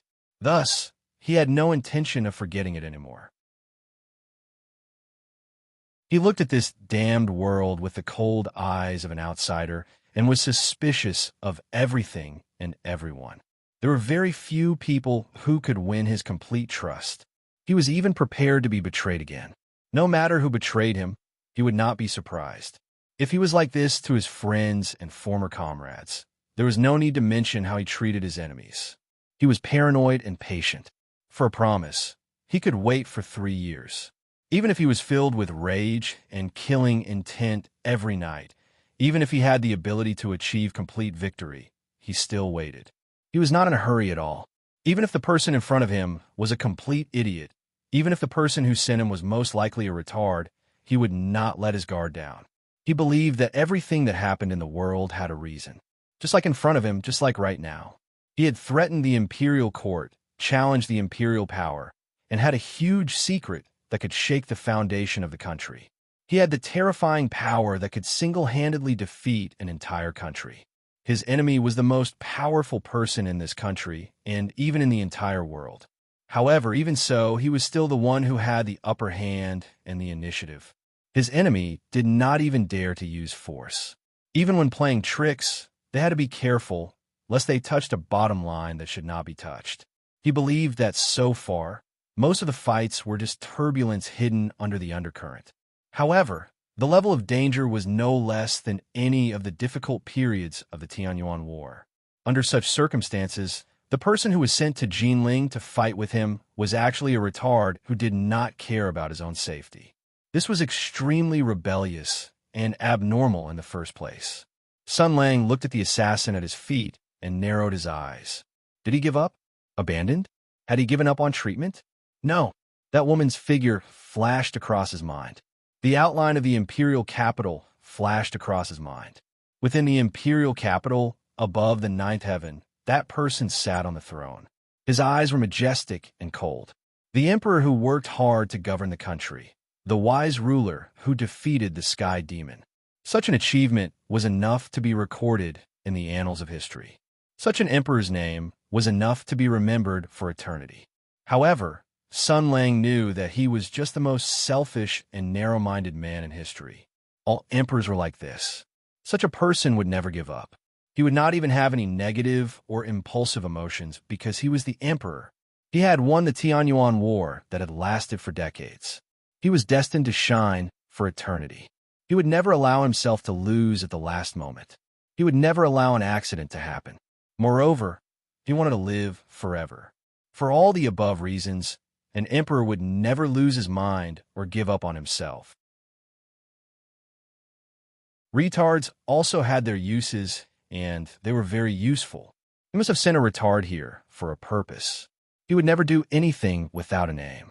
Sun Lang looked at the assassin at his feet and thought silently. The Shi family's backer was the Empress. Then the Wang family's backer was this person's master, a retarded prince. But Madame Ma was obviously on the same side as the Wang family. Wang Zishan and Wang Qi both had a special mission. They had planned to sow discord between them step by step. Even he felt that it was troublesome and amazing. But this retarded prince was clearly retarded. The level of his actions this time was like heaven and earth compared to before. It was not the same person at all. Did he have a strategist? So, this time he acted on his own? It was very possible, but it could also be a trap. If there really was a strategist assisting this retarded prince, Then with this person's intelligence, it was impossible for him not to understand his master's personality. He would definitely take precautions in this area. Was it a trap? No, wait a minute. Sun Lang thought of what Madame Ma said before she died. He thought of the message that Wang Zishan and Wang Qi passed on. The plan to sow discord between them pointed to his true identity. This was almost the biggest secret that could shake the empire. This secret was even related to the secrets of the Great Bear Mountain. The emperor would definitely not dare to announce it. A strategist actually knew about this and could use this to make a plan. There were not many civil and military officials in the imperial court who had this ability. There were even fewer people who were willing to get involved in this mess and go against him. And the emperor trusted him. There were almost no such people. Then there was only one last possibility. Sun Lang's eyes gradually became cold. You guys, what do you want to do this time? Sun Lang's mouth curved into a smile. He kicked the failed assassin who was lying on the ground and roaring with regret. Although this person's brain was a bit off, he seemed to be very loyal. He was the kind of follower who would die for his friends. Hey, what's your name? That person paused for a moment, then said in an unyielding manner, Don't think you can get anything useful from me. I would rather die than say half a word. If you're a good man, then give me a quick death. No, I'm not a good man. I'm too lazy to torture you. I'm a pacifist. I prefer to be reasonable. Sun Lang smiled. You might not believe it, but my martial arts are the best in the world. That person paused for a moment, then immediately felt that it was absurd and laughable. He thought, the empire is so big, there are so many martial artists, and there are so many capable people. Not to mention the heroes of Tianyuan in the imperial court, there are so many hidden masters in the great sects and famous mountains and seas. You're just someone who uses a spear. Maybe your martial arts are strong, but you dare to call yourself the best in the world? You're too arrogant. But when he saw the look in Sun Lang's eyes, his body trembled. There wasn't the slightest arrogance on the other party's face. His eyes were calm, and his tone was indifferent. It was as if he was talking about an ordinary fact, as if the sun rose from the east. I'm not trying to act cool, and I'm not trying to scare you. I'm just telling you that I'm very powerful. I might be more powerful than all the powerful people you've seen combined. No one can stop me from killing anyone I want. Sun Lang squatted down and patted the other party's face. Why did your master send you here? I thought that you were here for Jia Su, but it seems like you're here for me. For some reason, your master seems to have misunderstood my fighting strength. He's here to test me, right? The test was very successful. You paid the price with your life to deliver an important piece of news. That is, my martial arts have yet to recover, and I'm only relying on powerful firearms. From the fact that he couldn't wait to send you here to test me, it's very likely that your master will believe this easily. After all, he seems to have a prejudice against me. So after the test, he probably won't be able to hold himself back and make a move. Because he's a prince, and he sent someone to test me and look down on me. He's probably a weakling who used to be shrouded in my shadow. He thinks that I've deceived the world, so he's here to take advantage of me without a weapon. That's why he'll come. He'll definitely come. He plans to use me as a stepping stone to climb up the ranks. First, he'll defeat me to vent his anger. Then, he'll take the opportunity to flatter his father. He'll definitely do that. Sun Lang's tone was gentle. When he comes, I'll beat him to death. Perhaps I'll beat him to death right in front of you. I'll beat him until he vomits blood, until he begs for mercy, until he's beaten to a pulp. You'll have to watch from the side. Watch with regret. Watch with regret. He'll definitely hate you. Because you passed on false information and misjudged my combat ability, he ended up in this situation. I'm very happy that this happened. I like to watch you die with gusto. I'll make you the scapegoat. I'll make them believe that you betrayed your master and became a traitor. Your companions will know, your superiors will know, and your emperor will know. You should have a family, right? It doesn't matter if you don't. The man's lips trembled, and the fear in his eyes deepened. He wasn't afraid of death. A gentleman would die for his friends. But if he died in such a way, he wouldn't be able to rest in peace even if he went to hell. As if to hide his fear, he said in a trembling voice, "That's His Highness. You dare to hurt His Majesty's son. This is a great crime that can lead to the extermination of your entire family. Sure enough, he's a prince. That's right. Sun Lang touched his head and said gently, "My name is Jia Ying. Jia Ying as in Jiaing, and Ying as in Jiaing." After digesting this sentence, unstoppable shock and despair appeared in his fearful eyes. Now, do you think I care about this?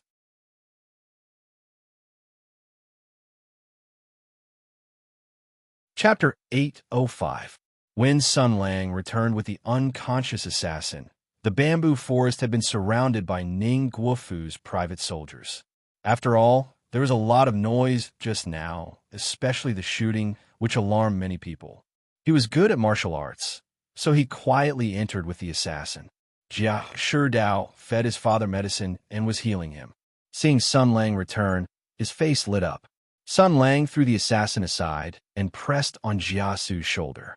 A thick and solid internal force was injected into Jiasu's body and naturally merged with Duke Ning's genuine qi, nourishing his vitality. In a moment, the depression dissipated and the blockage was reconnected. Jiasu's internal injury was not serious, and now with Sun Lang's help, his internal breath was running smoothly. He took a deep breath, opened his eyes, and glanced at Sun Lang. He said in a complicated tone, "You have lost your holy sword. How can you still have this power?" Sun Lang smiled faintly. "After such a big loss, I have to get something back. It's barely worth it." That day in the Battle of the Great Barren Mountain, he was caught off guard and suffered the backlash of the Ancestor demon weapon. Then there was the extremely dangerous soul battle. The two divine minds fought desperately. At the moment of the soul battle, they touched the deepest part of each other's mind and learned many secrets in each other's memories.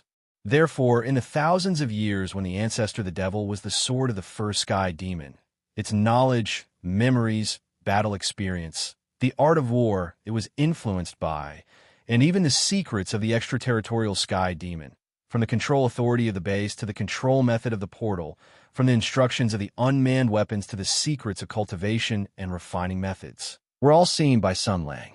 Of course, the progenitor demon's pawn did not lose out either. He witnessed with his own eyes a youth in his 20s with memories of another planet that were gradually becoming blurry from 6 or 7 years ago, as well as his early life that he had almost forgotten, and learned a lot of very nerdy and very dirty knowledge along the way. If he peeped carefully, he might be able to find the simple ratio of 1 sulfur, 2 nitrate, and 3 charcoal for gunpowder. He might even be able to think of the chemical equation for burning glass, many ancient poems that could be used to show off, and the formula for the conversion of mass and energy that represented the infinite power of destruction. Wow, especially the last one, it was a big gain. However, with so much knowledge stuffed into his head in such a short period of time, in the extremely dangerous environment of the Great Desolate Mountain, and in that moment of extreme despair and fury, even Sun Lang could not immediately digest such a huge amount of knowledge. Other than the combat experience and techniques that had been forcefully confirmed and absorbed by the endless slaughter and violent battles, the rest of the knowledge was dormant in the depths of his heart, waiting for him to slowly flip through and absorb it, and finally become something that belonged to him. The process would be very long. The main reason was that Sun Lang did not feel the need to learn that kind of thing. Just like what Jiasu had asked, the method to preserve the power of the sacred swords was indeed not difficult. Imperial armaments were not as complicated as people imagine them to be. The power of Imperial armaments was also not that mysterious and unfathomable. Jiasu did not ask more. He looked at the unconscious assassin on the ground and asked coldly, "Who is it?" Jiasu and his son both knew that with Sun Lang's martial arts, he could drag the opponent back with a finger. But Sun Lang had just gone out to chase after the assassin, and since it was impossible for him to miss, he must have interrogated and probed in advance. So Jiasu asked directly. Sun Lang looked at his uncle without batting an eyelid. "It should be one of the princes who sent him to assassinate you, probably to show off to me." Jiasu thought of Sun Lang's words and repeated with a cold smile, "He came at the wrong time." Sun Lang nodded and said, Eldest uncle can tell as well. That prince is a retard, Jia Su said faintly. Looking at the Wang family's actions, it doesn't seem like the work of a retarded person. Sun Lang said, indeed, they should have a very powerful think tank with a very mysterious identity. Even a hanger-on like him doesn't know about it. This is very strange. Jia Su's chest still hurt a little, and his heart was naturally filled with anger. Ever since he became suspicious of Sun Lang's identity, his mentality had changed. Originally, even if he was attacked by an assassin, he definitely wouldn't say anything, because this was one of the enemy's methods. Since he was going to fight alongside his nephew, then this was a risk that he had to bear. He just had to get back his debt with interest. After all, that was his own nephew. But now it was different. He was not. So, I've been implicated. Just as Jia Su had this feeling of anger, it was casually chased out of his mind. Now that everything was unclear, he could not be affected by meaningless thoughts. He looked at the assassin on the ground and said coldly, "How do you want to deal with him?" Sun Lang said faintly, "Since you're here, don't leave. Let's kill one of his sons to liven things up." This audacious person. Jia Su's heart skipped a beat as he thought of an idea. Then, he put it aside and tried to calm himself down. He said slowly, "Have you interrogated this fellow?" Sun Lang nodded his head straightforwardly. He is not a death warrior, but a retainer or something. He is not a tool, but he has a spiritual need to be loyal. Today he made a big mistake. This mistake is enough to push his master into a dead end. For him, this is more painful than being cut by a knife. So I took the opportunity to scare him, to let him know my identity, to let him know that I can kill his master, and to let him know that I am a lawless madman. Jia Su looked at him calmly. Sun Lang's heart skipped a beat. He knew what Jia Su was thinking, but he did not say anything. Jia Su's heart also beat faster. He said calmly, "Then what did this fellow say?" "I only asked him about the mastermind. He doesn't know anything," Sun Lang answered. Although he doesn't have the strange power to commit suicide like Madame Ma and Wang Zishan, and seems to be sent by the prince, I'm still worried that everything is under the mastermind's control. I'm worried that there's a shadow behind all this. So I didn't ask much, because what he says might not be the truth. It might be a smoke bomb or a trap, even if he's telling the truth, because that's just what he thinks is the truth. Jia Su looked at Sun Lang. The person in front of him was extremely calm, so calm that every step he took was precise and accurate, and he did not make any mistakes. Even if the important information was at his fingertips, as long as he interrogated, he would be able to find out the prince's identity. He might even be able to follow the clues to find the enemy's base. However, he still chose to give up because he believed that there might be a hidden trap, so he didn't do it.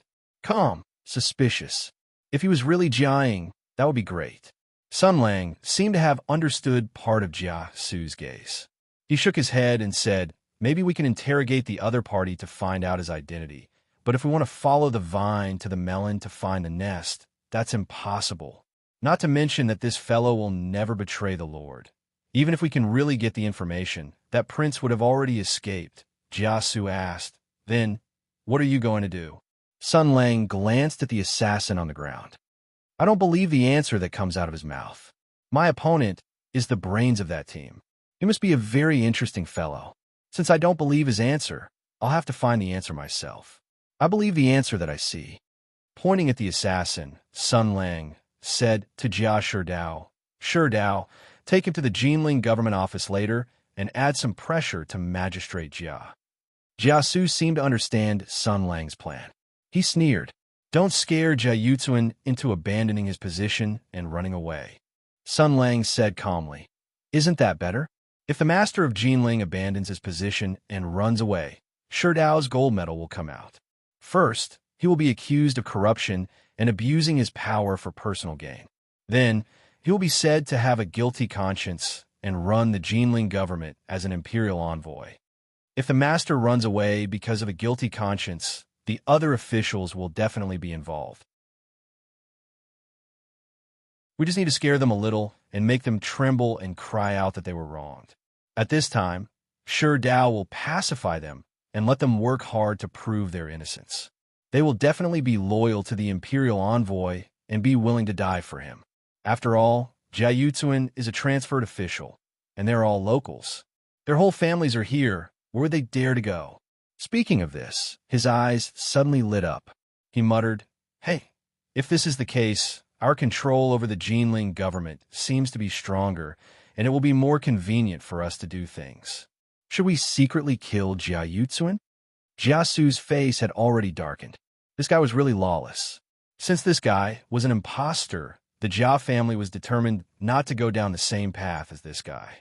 At least, they could not be like before and not leave any leeway for the imperial court. Jiasu was not in a position to speak, so he pinned his hopes on Jia Sherdao. His son was an upright and almost pedantic little idiot. If he heard Sun Lang's idea of killing an official, he would definitely protest and stop it. Jia Sherdao thought about it and shook his head. "Brother, this plan is not appropriate. After all, we've shown the imperial edict to Jiayutuan, and he'll understand what we mean. He'll take the blame for us, and we can use him to deal with the enemy. If we kill him directly, the enemy will definitely have a backup plan. Let's not talk about other things, but if they claim that Jiayutuan abandoned his position and ran away, this news will definitely spread. As long as the enemy works a little, they can report it to the Summer State Prefecture and even the Imperial Court." Sun Lang thought for a while and said, "That makes sense. Then let's keep Jiayutuan alive first.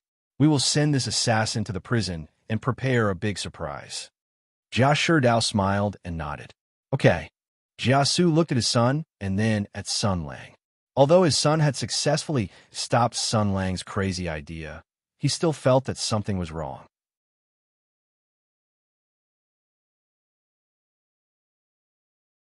Chapter 806. What? Swordsman move failed? King Zhongshuan stared at the old servant in front of him in shock. His eyes were filled with something profound. Fear, shock, madness, anger. Even though he had considered the possibility of failure, when it came to it, he couldn't help but tremble. How did he fail? Was he captured alive or dead? How many moves did Jia Ying use to win? Did he notice anything? Did he leave any clues for me? Many thoughts flashed through the young prince's mind. He realized that he was still afraid after all. It was fear that stemmed from wariness. Although he spoke with disdain and contempt, deep down, he still regarded that man as a formidable opponent. If he hadn't been injured, if his martial arts were still strong, if he had captured that idiot Mu alive, if he had noticed his presence, if he had taken advantage of the opportunity to set up a vicious trap, if he had come knocking on his door, in that instant, the young prince even regretted his decision. He regretted not listening to his teacher and risking his life to provoke that Jiaying. He even wanted to run to his teacher and ask for an explanation. But at this moment, Mr. should be outside. King Zhongshuan forced himself to calm down. Calm down, calm down. Things have come to this point. I can only take things one step at a time. First, I have to figure out. He tried to put on a sorrowful expression and said sadly, "So, Swordsman Mu has been killed?" The old servant in front of him had white hair. His cheeks were like dried orange peel, drooping down. His eyes were squinted as if he couldn't wake up. He bowed his head and said, "Yes, according to the reports of several people who met Master Mu outside, they heard Master Mu's warning, heard the gunshots, and also heard Master Mu scream. Because they were warned beforehand, they didn't rush in to save him, lest they expose themselves." King Zhongshan muttered, "No, I have to meet them and ask them myself." "Your Highness, please don't do this. This is a rule that ensures your safety. The son of a noble family should not sit under the awning. The less contact you have with the outside world, the less danger there is." Although the old servant was pleading, the firmness in his voice was unquestionable. "I was the one who gave the order on your behalf. After they reported it, I asked them about it in detail, so it's the same for you to ask me." King Zhongshuan looked at the old servant before him. Ever since he was born, this old man had been by his side. His mother had sent him to protect his family. This old man had been learning one thing since he was born, and that was to protect. His life's mission was to protect. Other than protecting, there was nothing else he could do. The old servant would not question his decisions, nor would he interfere with his actions. Even if he were to bully others or commit murder or arson, this old servant would not interfere unless there was a hidden danger. Just like now, he had no choice but to give in because he knew that the other party wouldn't back down even half a step. The young prince recalled the words the old servant had said. Warning? Gunshots? The old man was like a piece of wood that was about to decay. He stood there as if he was dead. Even his breathing was almost undetectable. However, his voice was clear and precise, so no one had to ask a second time. He replied, Yes. Swordsman Mu first shouted, The enemy's firearms are powerful in a frightened tone, and then let out a heroic roar, as if he wanted to fight the enemy for the last time. But then he let out a scream, and then there was the sound of gunshots. He should have been shot dead. The young prince appeared to be in deep thought before his eyes slowly brightened. He asked, Elder Fu, what do you think of firearms? The old servant replied calmly, It's extremely powerful when used well and can grant mortals or even ordinary martial artists unexpected lethality and killing efficiency. Nobles can use it for self-defense, hunting, or collection, while criminals can use it for sneak attacks, backups, and life-risking attacks. However, in the eyes of skilled martial artists, it has huge loopholes and limited power. Its killing method is extremely rigid and can be easily dodged or blocked. He thought for a moment before adding an example. According to military records, for years ago, the six armies once sparred with Li Hua's military observation group. Li Hua's chosen Saint Qiu Shenwang, a flame guardian, brought out a new weapon that the Order of Flames had modified. It was called the Flaming Storm, and with 6 rotating barrels, dozens of bullets could be shot out with a snap of his fingers. It was like a waterfall, a torrent, an endless torrent, and a swarm of locusts. Marshal Jia, on the other hand, wielded a standard iron sword. With a flick of his sword, he sealed the ground like mercury. Until the enemy ran out of bullets, there wasn't a single crack on the iron sword, and the bullets were scattered all over the ground, forming mysterious runes. No one could understand them, and only guessed that they were vulgar curses. It's clear that his martial arts had reached such a high level that even powerful firearms couldn't hurt him. King Zhongshuan felt very uncomfortable hearing this example. He snorted coldly and asked, Elder Fu, let me ask you again. With Hero Mu's martial arts, can he deal with firearms? The old servant replied, Firearms can be divided into different sizes. If it was a normal firearm used by a single person, Hero Mu would naturally be able to deal with it. He's skilled in lightness kung fu, and his dagger is nimble and flexible. He's also trained in hidden weapons, so he could easily dodge or block firearms. But if it was a flaming storm or a powerful heavy artillery rocket, there's no way he could dodge them. The young prince asked coldly, Then how did he fall into Jia Ying's hands? The old servant said, I can't answer without seeing it with my own eyes. Swordsman Mu mentioned that firearms are powerful, which means that he was knocked down by them. But with his martial arts skills, unless it's a large firearm, he can't be hurt. Also, the people outside only heard a few gunshots. King Zhongshuan asked, So how did he lose? He couldn't answer. The young prince didn't expect him to answer either, because this old thing wasn't smart. He'd spent his life learning and figuring out how to protect people. He didn't need to be smart, so he didn't know. But I don't know. He asked again, Let me ask you again. The Lihua nation is famous for its firearms. Since it's on par with our Huta nation, it's natural that it has something special.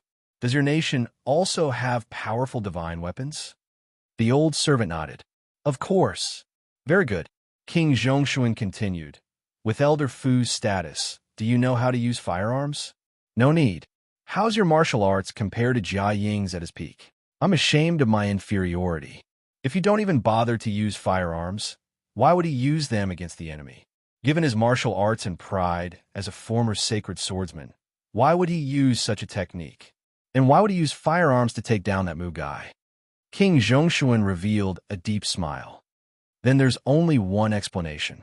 That Mu fellow was right. The enemy's firearm is formidable, truly formidable. It must be a powerful divine artifact from the parting flame. Only then would someone like Jia Ying be interested in it. As for why he would cast aside his pride and demeanor as a sword saint and resort to such underhanded means, there's only one reason. King Zhongshuan nodded. Hold it in, I can't laugh.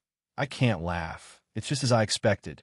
He lost his divine sword and killed his way out of the Great Bear Mountains. It's only been 2 years. He's been hiding in the shadows, scheming in the dark, not daring to show himself openly.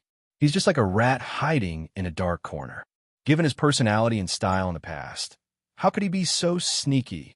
It was obvious. The answer was obvious. That's right. A dragon among men, the so-called #1 general of Tianyuan. He's seriously injured. That's right. That was in the Great Bear Mountains. It's already hard enough for him to survive. So how could he be unscathed? That's why he can only play tricks in the dark. He's hiding his weakness. That's right. The bigger the commotion he causes, the more people think he has the upper hand. In the end, it's all just a bluff. But this time, he had no choice but to come. Because I made a move against Rongwa Manor. Because I wanted to lure him out. Imperial father didn't think it through, and that stupid sister of mine couldn't let go of their old relationship. His family was clearly here, so why didn't she make good use of it? How could she not think of such a simple thing? Soft-hearted. It must be because of their old relationship. If you want to be an emperor, you have to be cold, emotionless, and unrestrained. You can't understand this, but you still dare to covet the throne? King Zhongshuan's body trembled slightly.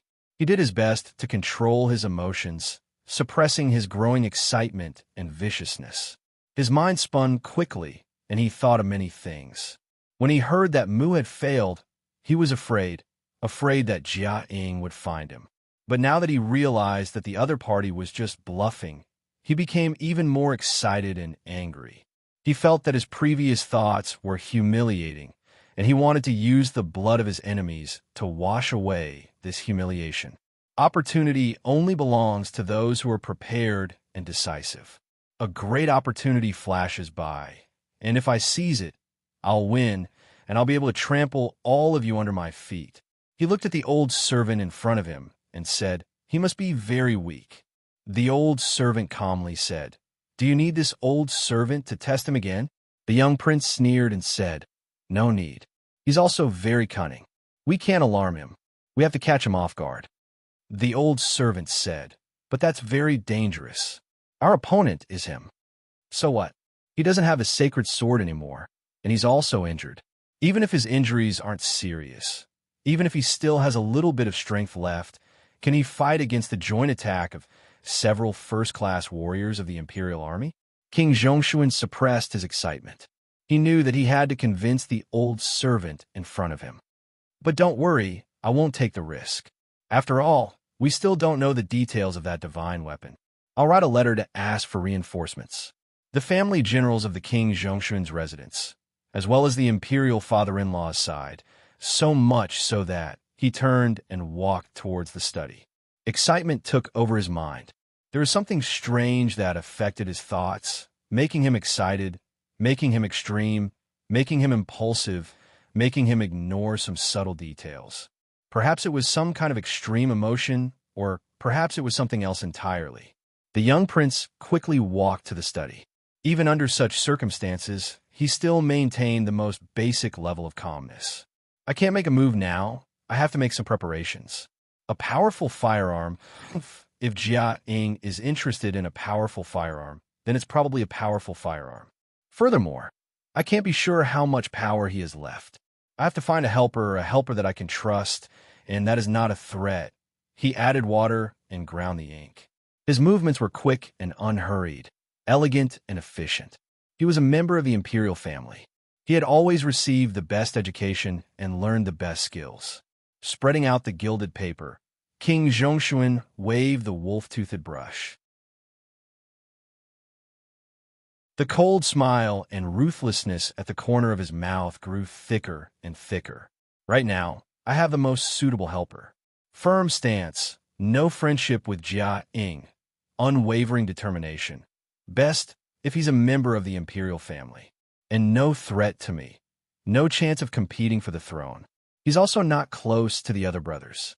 His martial arts must be strong enough to carry a cauldron. With great strength, he can surpass the imperial family and break through enemy lines. Interested in Jia Ying? Humph, if there's a chance to defeat Jia Ying right now, there won't be many members of the imperial family who won't be tempted. Of course, that includes you. Imperial brother Yuanba. Right now, this is a once-in-a-lifetime opportunity. This person has been riding on our heads for years. No matter what we do, we can't compare to him. No matter what we do, we can't avoid him. He's like a dark cloud, pressing down on all of our heads. Now that I'm giving you this opportunity, Imperial brother Yuanba, you'll definitely thank me. Defeating Jia Ying will solve Imperial Father's greatest problem. Us two brothers will naturally receive the shock of the court and Imperial Father's praise. It's a pity that you don't have the bearing of a ruler, but I can catch Imperial Father's eye. But don't be discouraged. I can make you a Grand General, a martial ruler. From now on, you can properly assist me, okay? King Zhongshuan let out an excited laugh. He really couldn't wait.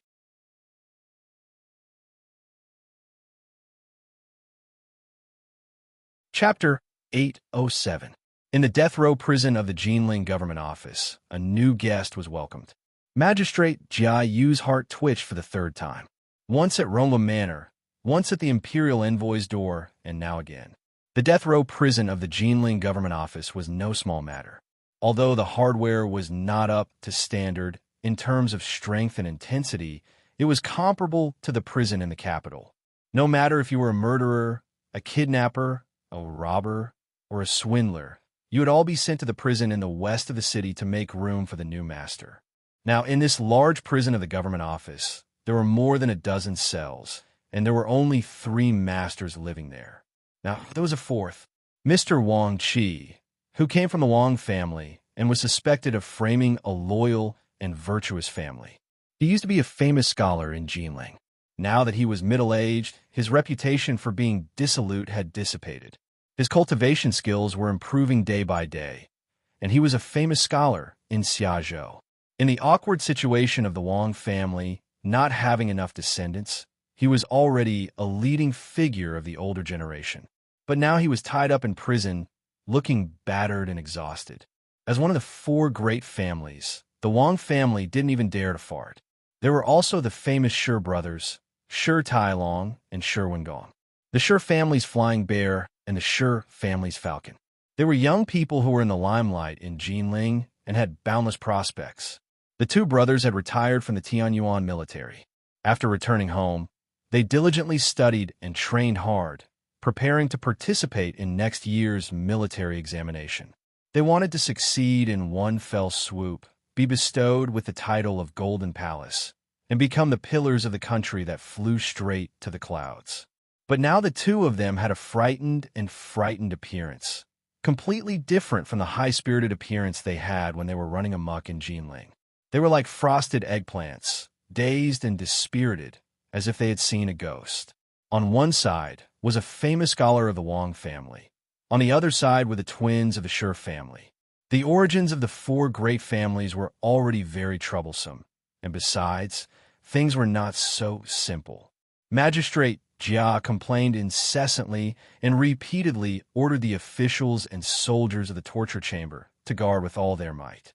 If anything happened to the people inside, he would first kill them with one palm, and then hang himself. Seeing the prefectural magistrate's resolute and fierce expression, it didn't seem like he was joking. Naturally, the Yamen officials roused their spirits. Furthermore, the imperial envoy was here with the emperor's orders. Everyone had to put in some effort to perform. After Magistrate Jia sent the imperial envoy away, he personally inspected the security work of the prison. After he was done, he hid in the yamen and meditated. He was waiting for someone. Just as the imperial envoy had said, he also felt that now that things had developed to this point, the people of the Prince of Zhongshuan's manor should have contacted him. But he didn't really want to see them because with the imperial envoy here, Jinling had already become a big fire pit. But some people can't be ignored just because you don't want to. Magistrate Jia had already made up his mind. It was time for him to make a decision after this meeting. He wanted to see how the people from Prince Zhongshuan's mansion were going to persuade him and what else they had to say. After that, he would have to make a decision. But just as he was thinking, the situation developed in a strange way. Prince Zhongshuan's men had not arrived yet, but the imperial envoy had returned. Not only that, he had also brought another criminal with him. At the entrance of the death row prison, the assassin had already been taken in by the jailers and then retreated. The people around him were dismissed, leaving only the imperial envoy and the magistrate. Jia Yutsun looked at the entrance of the death row prison, the corners of his eyes twitching. Although he didn't know the assassin, he sensed the presence of trouble. He said in a trembling voice, "Sir, who is this?" "An assassin," Jia Shidao said concisely. "He tried to assassinate my father and was caught." Jia Yutsun sucked in a breath of cold air. He looked at the imperial envoy's expression. It was very calm, but under the calm, there was a surging anger. Yes, the previous incident at Ronwa's manor had already made this young imperial envoy furious. And this time, the one who had been hurt was his own father. This was something that no son could tolerate. The magistrate thought of a very bad thing. He asked in a trembling voice, "I wonder who he is," he confessed. Jia Shidao gave a smile that didn't have a smile. His exposed teeth were like that of a tiger or a wolf, as if he wanted to devour someone. "He's from the prince's mansion. This is a demonstration." Jia Yutsun's body shook violently. He took a step back, and his face lost all color. He said blankly, "No, this is impossible." "What is impossible?" "This is a demonstration. This is a threat.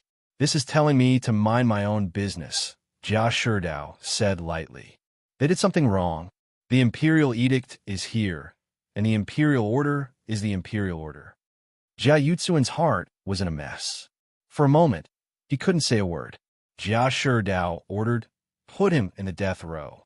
These words were like a thunderbolt, and it made the poor imperial envoy tremble violently. The famous scholar of the Wang family, the twins of the Shi family, and now an assassin from the prince's mansion of Zhongshuan. They were all in the death row. God knows what would happen.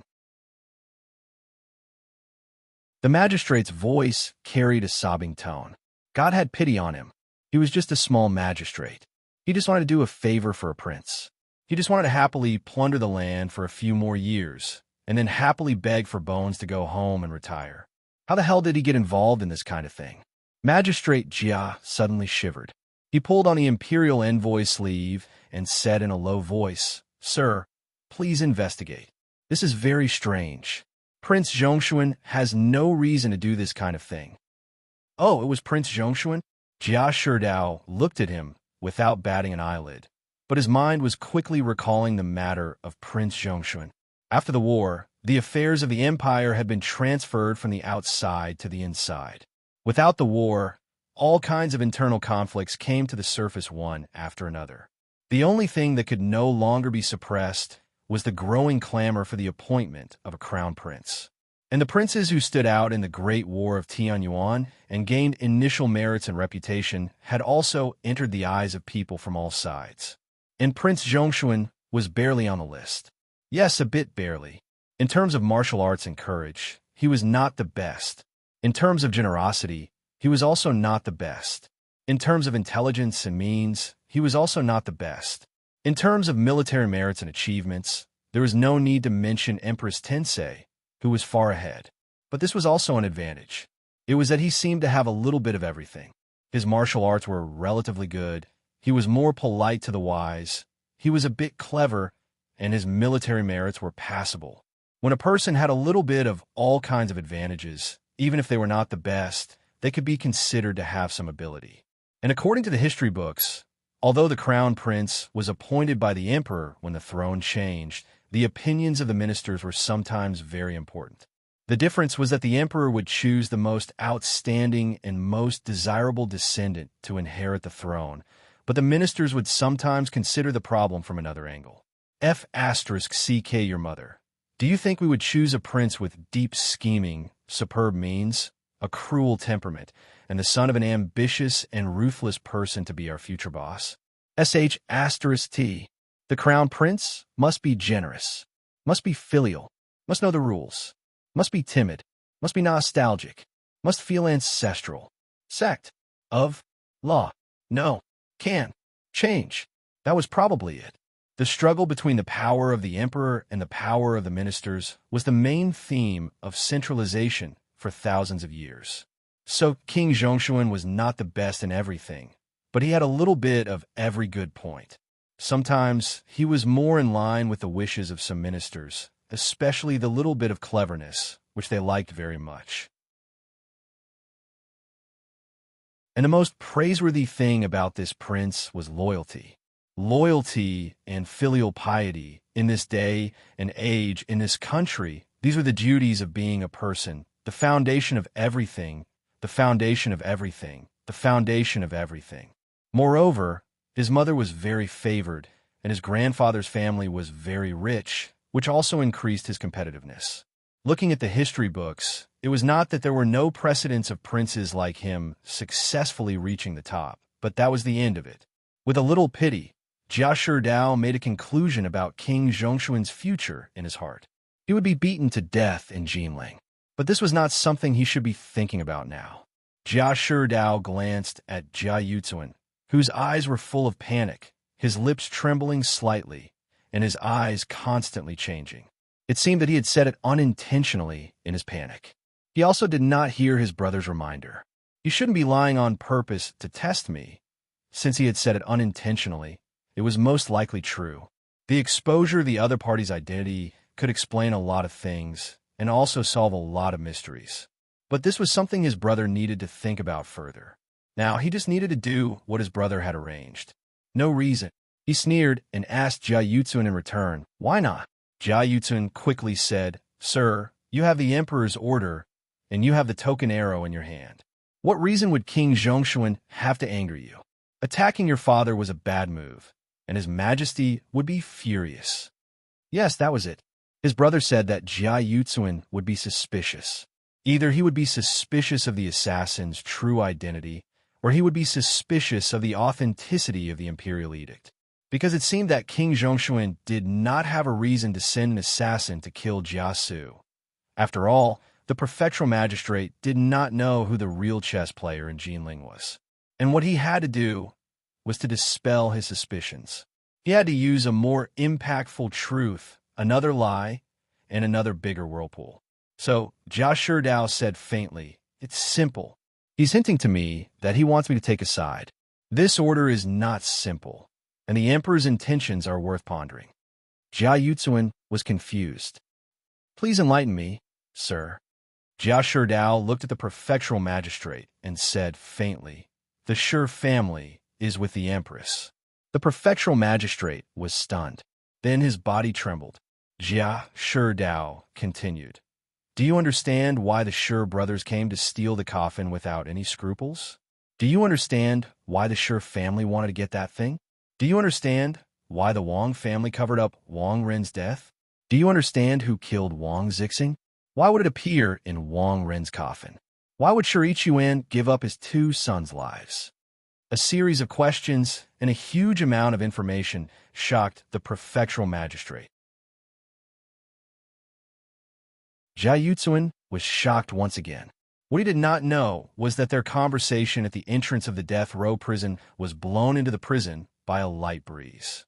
In this dark cell, the Shi brothers and Wang Qi were awake for a moment, and their sharp hearing allowed them to hear the conversation clearly.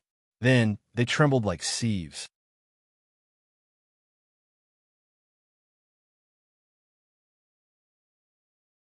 Chapter 808. Ningbo Residence. Jiasu looked at the person in front of him with a sinister gaze. Previously, when he was attacked, he was caught off guard and exchanged a few blows with the assassin. As a result, his internal organs were shaken and his chest was still aching. But what made his chest feel even more stifled was the person in front of him. He was wearing a long robe with wide sleeves and a high hat with a belt. With a smile on his face, he looked handsome. This was obviously a charming middle-aged man. Time did not leave any traces on him.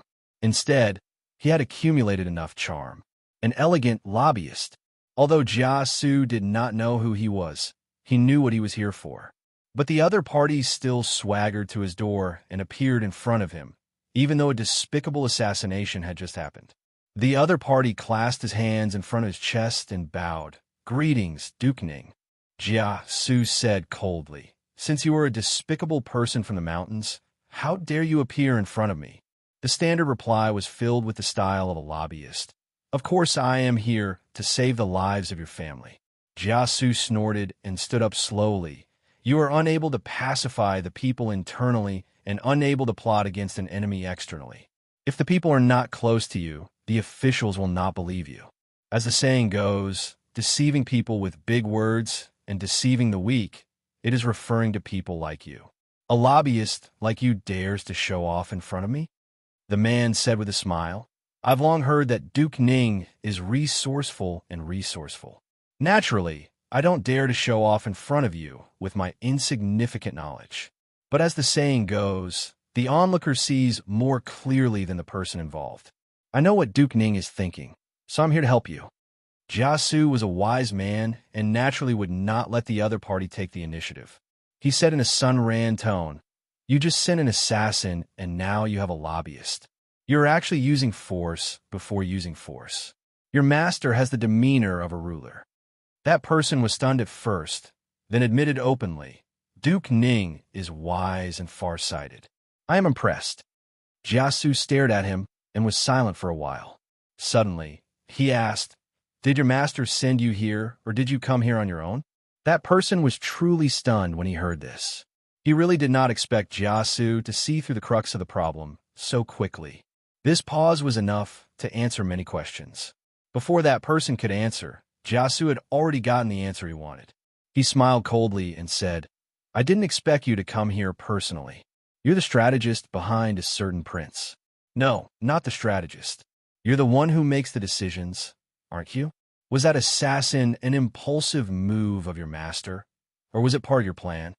Only then did the man come back to his senses and let out a long sigh. "I really underestimated you before." Jia Su said coldly, "How dare you come here personally? How bold of you." That person knew what Jia Su was talking about. He said indifferently, "If it were any other time, I wouldn't dare to come here.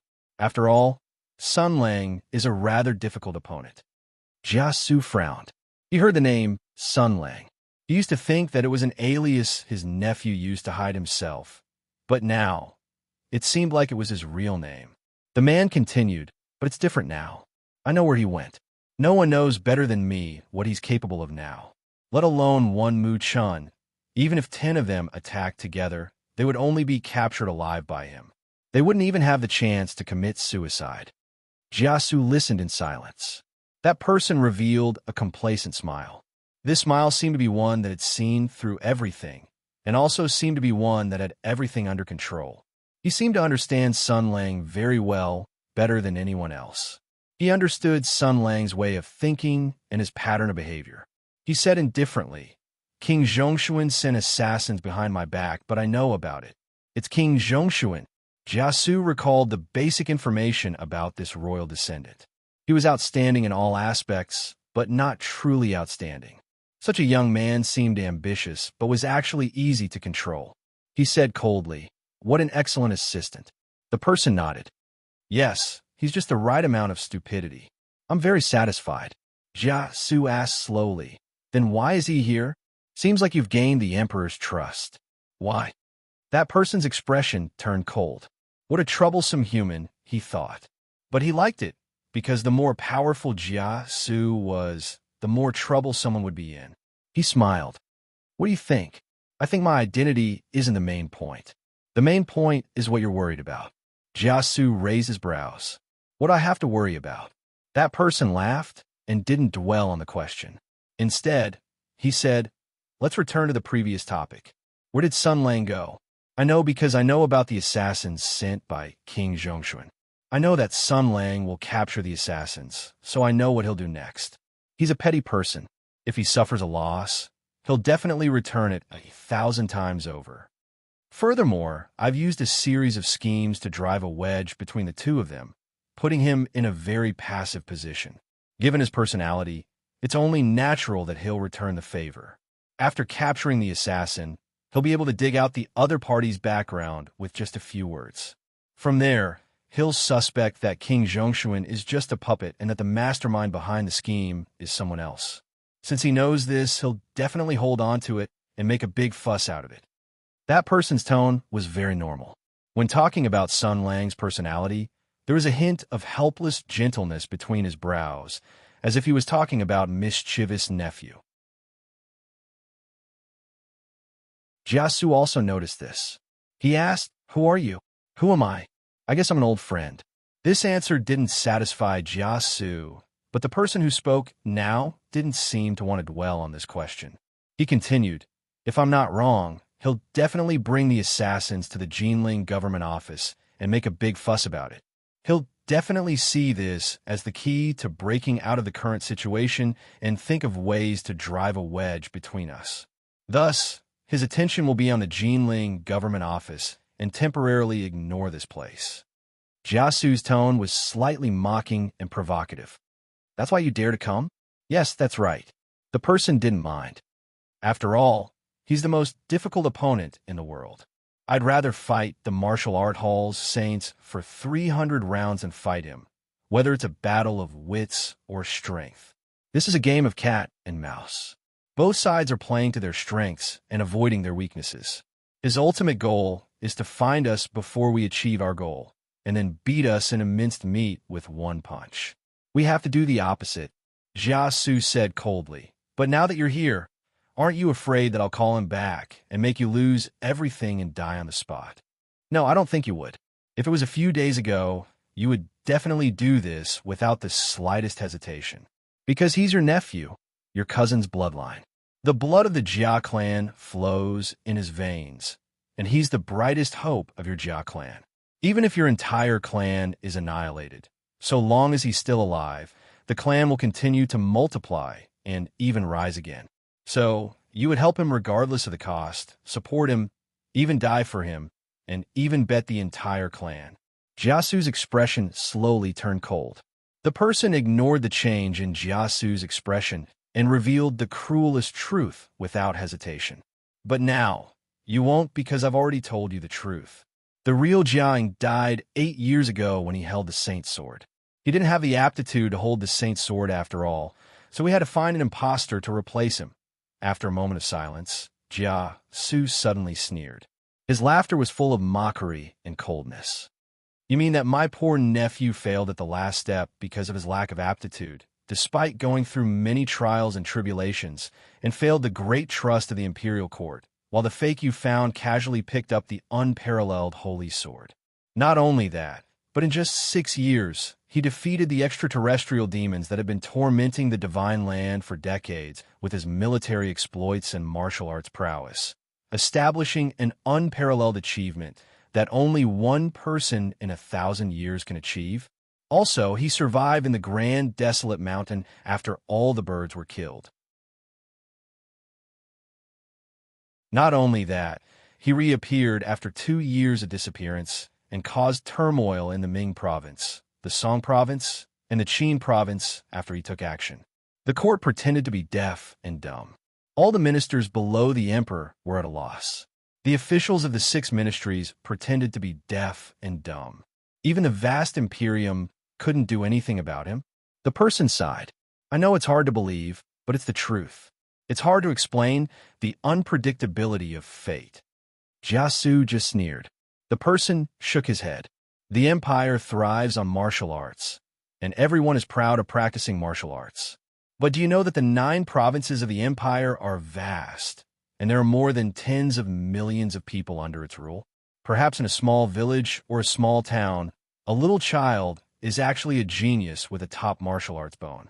If a famous teacher teaches him well, he will be the next martial arts legend who will shine for 100 years, but no one found him. No one found him. He may have practiced martial arts, but he only learned some flashy moves from the vulgar martial arts masters in the village. He had a strong body and lived a long life, but he could only spend his life in mediocrity and slowly die until he breathed his last on the bed. He didn't know that he was actually a 1 in a million genius. If someone had discovered his talent when he was young, his life would have been turned upside down." He spread out his hands, and his tone was bleak and sad. The unpredictability of fate was so cruel that it made people sigh. And Sun Lang is probably such an example. If there were no accidents, he would have been an extremely ordinary person and would have had no chance to come into contact with martial arts. Jiasu said faintly, but you guys turned his life upside down. Yes, that's why he hates us. He hates everything. This is normal, and I can understand. Anyone who has encountered something like that would involuntarily hate. What justice, what kindness, what beauty, they would all be thrown aside. The person's tone was even a little sad and regretful. Duke Ning, you can understand his anger, right? Being caught as an imposter and becoming the legitimate son of Ronwa residents isn't a happy thing. Before he was caught as a substitute, he didn't even know any martial arts. His root bone was already formed, and he shouldn't have had any achievements in martial arts. But now, he's the world's most destructive killing machine. You're also a martial artist. You should know that there are no shortcuts in martial arts. Every bit of progress is paved with countless blood and tears, and he compressed this process in his 6 years. Jiasu frowned. What are you trying to say? I want to say that he's gone mad. He's an imposter, replacing another person's life. He paid an endless price and suffered countless hardships, but in the end, he encountered something like that. Anyone would go mad. Please don't sneer or mock him. There's no right or wrong in this matter. At this point, we can only talk about gains and losses. You have to admit that Sun Lang has gone mad. Anyone would go mad in this situation. He will also hate. He has the ability and determination to take revenge, so his destructive power is limitless. The key is his target. Besides the court, empress, and those from the Great Desolate Mountain, he will also hate others. For example, the root of all this is Jia Ying. If not for her running away, he wouldn't have been dragged into this matter. A reasonable reason, isn't it? Moreover, this blood feud is as deep as the sea. There's no reason to speak of. He will take his anger out on everything, including your Jia clan. That person's tone was very calm, neither urgent nor harsh. He was just talking about a very simple principle. Jiasu was a wise man. Wise men were paranoid and saw through human nature. They believed that humans were evil by nature, and Jiasu was one of them. Therefore, he only needed to show him the benefits, nothing more. This is only related to the immediate interests of your Jia family. Apart from that, there are also the country, the expectations of the monarch, and the blood of the heroic souls.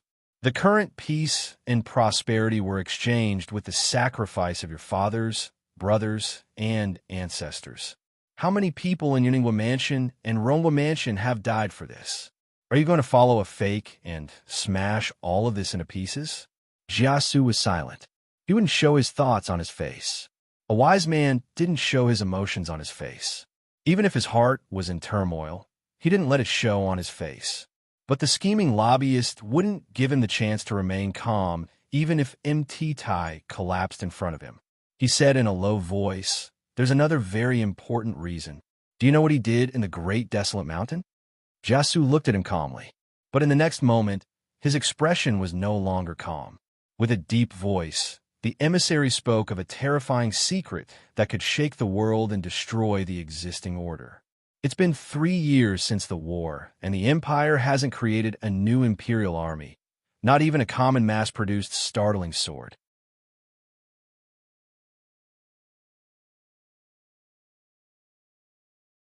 Chapter 809. The Imperial Army. The Imperial Army was the foundation of the Hutu Empire. It was the most important weapon of the empire, the pillar that supported the sky, and the most important component of the empire's national dignity and national security. It could be said that it was a true strategic weapon. From the Water Dragon Roar, a heavy armored battleship that could cut through waves and sweep across the 4 seas, to the Longevity Mountain, a hidden weapon that was as thin as a cow's hair and could kill people without leaving a trace. These mysterious and powerful weapons that contained the mysteries of nature had unpredictable and powerful power. They increased the combat effectiveness of warriors who were already far beyond the limits of mortals by several times. Therefore, the pattern of war had been changed forever. Whether it was the exquisite military formations or perfect command, whether it was the sturdy armor or the new weapons, no matter how advanced the art of war was, once the warriors of the imperial army, who were equipped with all kinds of long-range and short-range weapons, were concentrated on the battlefield, they could always destroy the organization of most of the armies in a short period of time. Then, the ordinary armies would follow up and expand the results of the war. It was a great victory. This method of war was simple and crude, but it was almost unsolvable. Even the ordinary sky demon army couldn't do anything about it, let alone the armies of mortals. Using the warriors of the imperial army to investigate, cut off food supplies, attack camps, and behead the leaders was even more successful. Sometimes, they could even achieve better results than in a head-on battle.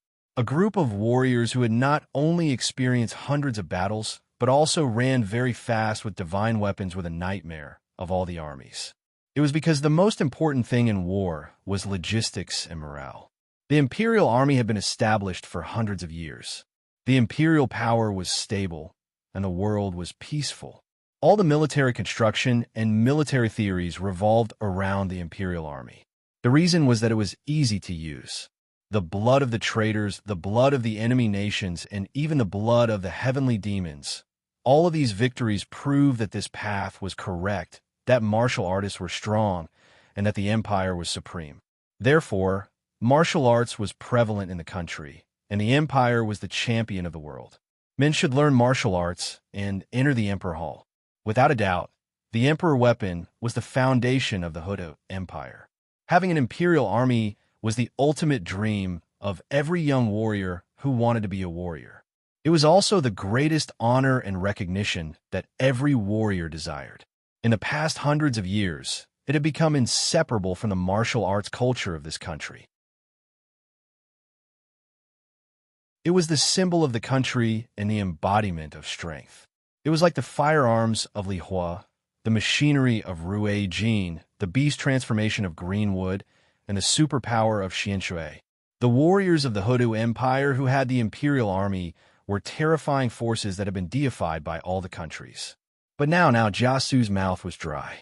Even for a wise man like him, who had already developed a temperament that would remain calm even if Mount Tai collapsed in front of him, he was still shocked speechless when he suddenly heard this news. The imperial army was the symbol of the Hutu Empire's strength. It was the foundation of the country's prosperity and stability. With the imperial army, the empire maintained the power of the imperial court, intimidated the barbarians who refused to accept the throne, recruited all the warriors in the world, and defeated the sky demon. With the imperial army, the imperial court did not have to worry about warriors using martial arts to break the law. They could support and encourage the people to practice martial arts.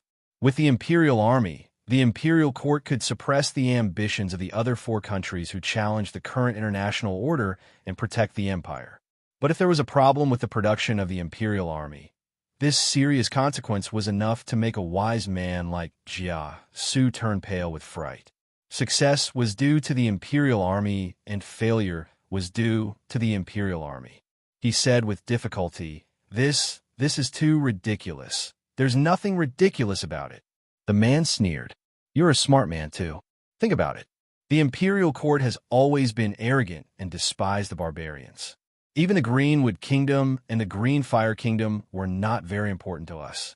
Even during the most difficult period of the Heaven's Origin War, we never considered asking for help from the other four countries. But why did we decide to ask for help after we won the war and secured the reputation of the strongest country in the world? Jiasu was silent. His face was gloomier and gloomier. Think about it again. Our dynasty has just finished the Great War of the Heaven's Origin sector. Our weapons have not been put in storage yet, and our horses have not returned to the mountains yet. The generals are still in their prime years. The 6 armies are still united. Our army is powerful and well-equipped. Why is it that when Sun Lang showed up, the great Imperium fell silent?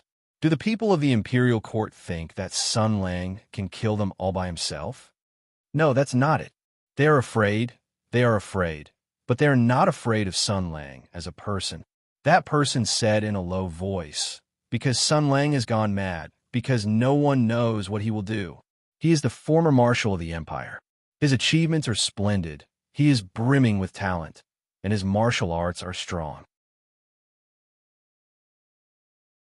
If a normal martial artist of the empire went to the West, they would be able to receive preferential treatment and courteous treatment, let alone an exiled former highest military officer. Green fire, gold mystic water green, wood kingdom. No country has a reason to refuse Sun Lang. He is familiar with the military system of Hutu.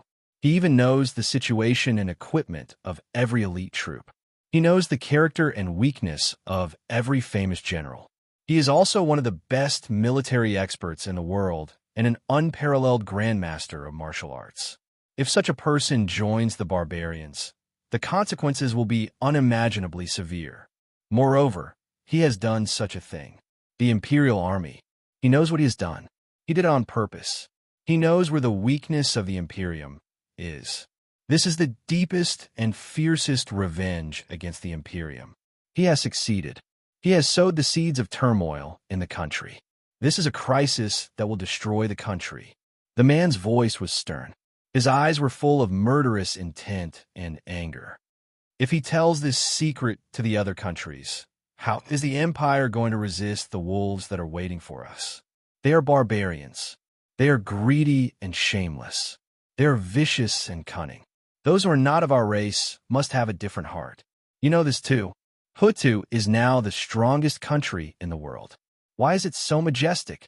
It's not because of virtue, nor is it because of orthodoxy. It's because our fists are big enough.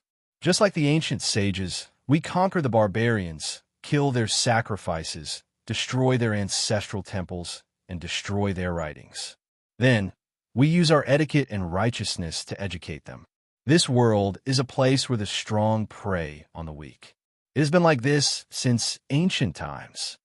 But now, our powerful country is facing its biggest internal problem. It is time for us to protect him. Duke Ning, you are a noble of this country. Your ancestors used their blood to protect the country. The country is repaying you, the descendants of the Jia family, with endless honor. This is both glory and responsibility. So, when the war starts, the nobles have to step onto the battlefield first. So now, you should make a choice. The man looked at Jiasu and said calmly, Hutu needs your loyalty. Jiasu stood there in a daze. After some time, he slowly opened his mouth. There was a hint of bitterness in his voice. If you want to persuade me, you can't just rely on loyalty and righteousness. He said calmly, so many people from the Jia family have died. They have already shown their utmost loyalty to the Imperium. Now, their home is before the country. The man showed a satisfied smile, but that was only on the surface. No one knew what he was truly thinking. Of course, but sometimes righteousness and righteousness are not as useless as you think, right? He said, as long as you agree, we can talk about anything. Jia Su said coldly, we can talk about anything? Then let's talk about how the emperor once again hid the bow after the birds were killed. Let's talk about Sun Lang's crazy revenge after the matter was exposed. Let's talk about what the precarious Jia family can obtain. No, don't worry. Do you think I am persuading you to stab Sun Lang again? The lobbyist shook his head, revealing a meaningful smile. No, you and I are smart people. I won't use such a ridiculous thing to insult you.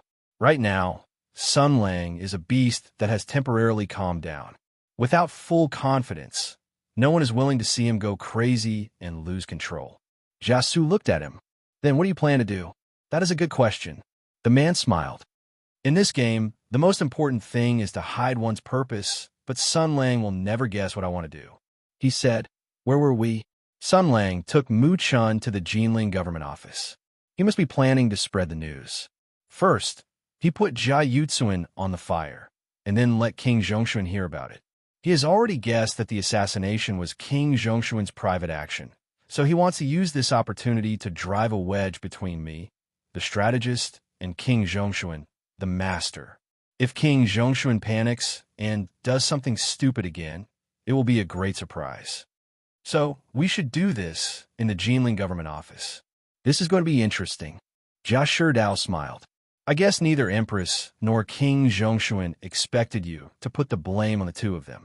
Now that the Shi brothers and Wang Qi have heard about it, they will tell the Wang and Shi families, and there will be a lot of trouble, Sun Lang smiled. That woman's hatred is quite high. Her brothers don't like her very much.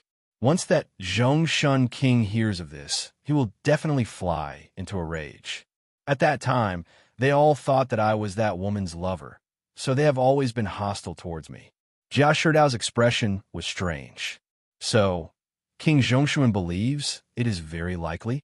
Sun Lang smiled and said, of course, that little prince doesn't look very smart. Besides, when it comes to this kind of important matter of seizing the throne, he will certainly fill in the blanks on his own. For example, his dear sister actually hooked up with that big traitor. He will certainly complain to his dear father. Dad, sister is playing with that little hooligan outside. They must have kissed. They must have gotten a room. They want to steal your money. Jia Shidao clicked his tongue with a complicated expression. When it came to Empress, he didn't dare to say much. He was a little worried about his injured father. He asked, is there anything else? I want to go back and see my father. What's the hurry? Sun Lang looked at the sky, his expression neither happy nor sad. Wait a little longer. You're tuning in to the Warrior Lore YouTube channel. Don't forget to subscribe and join us on this journey to catch the most captivating stories.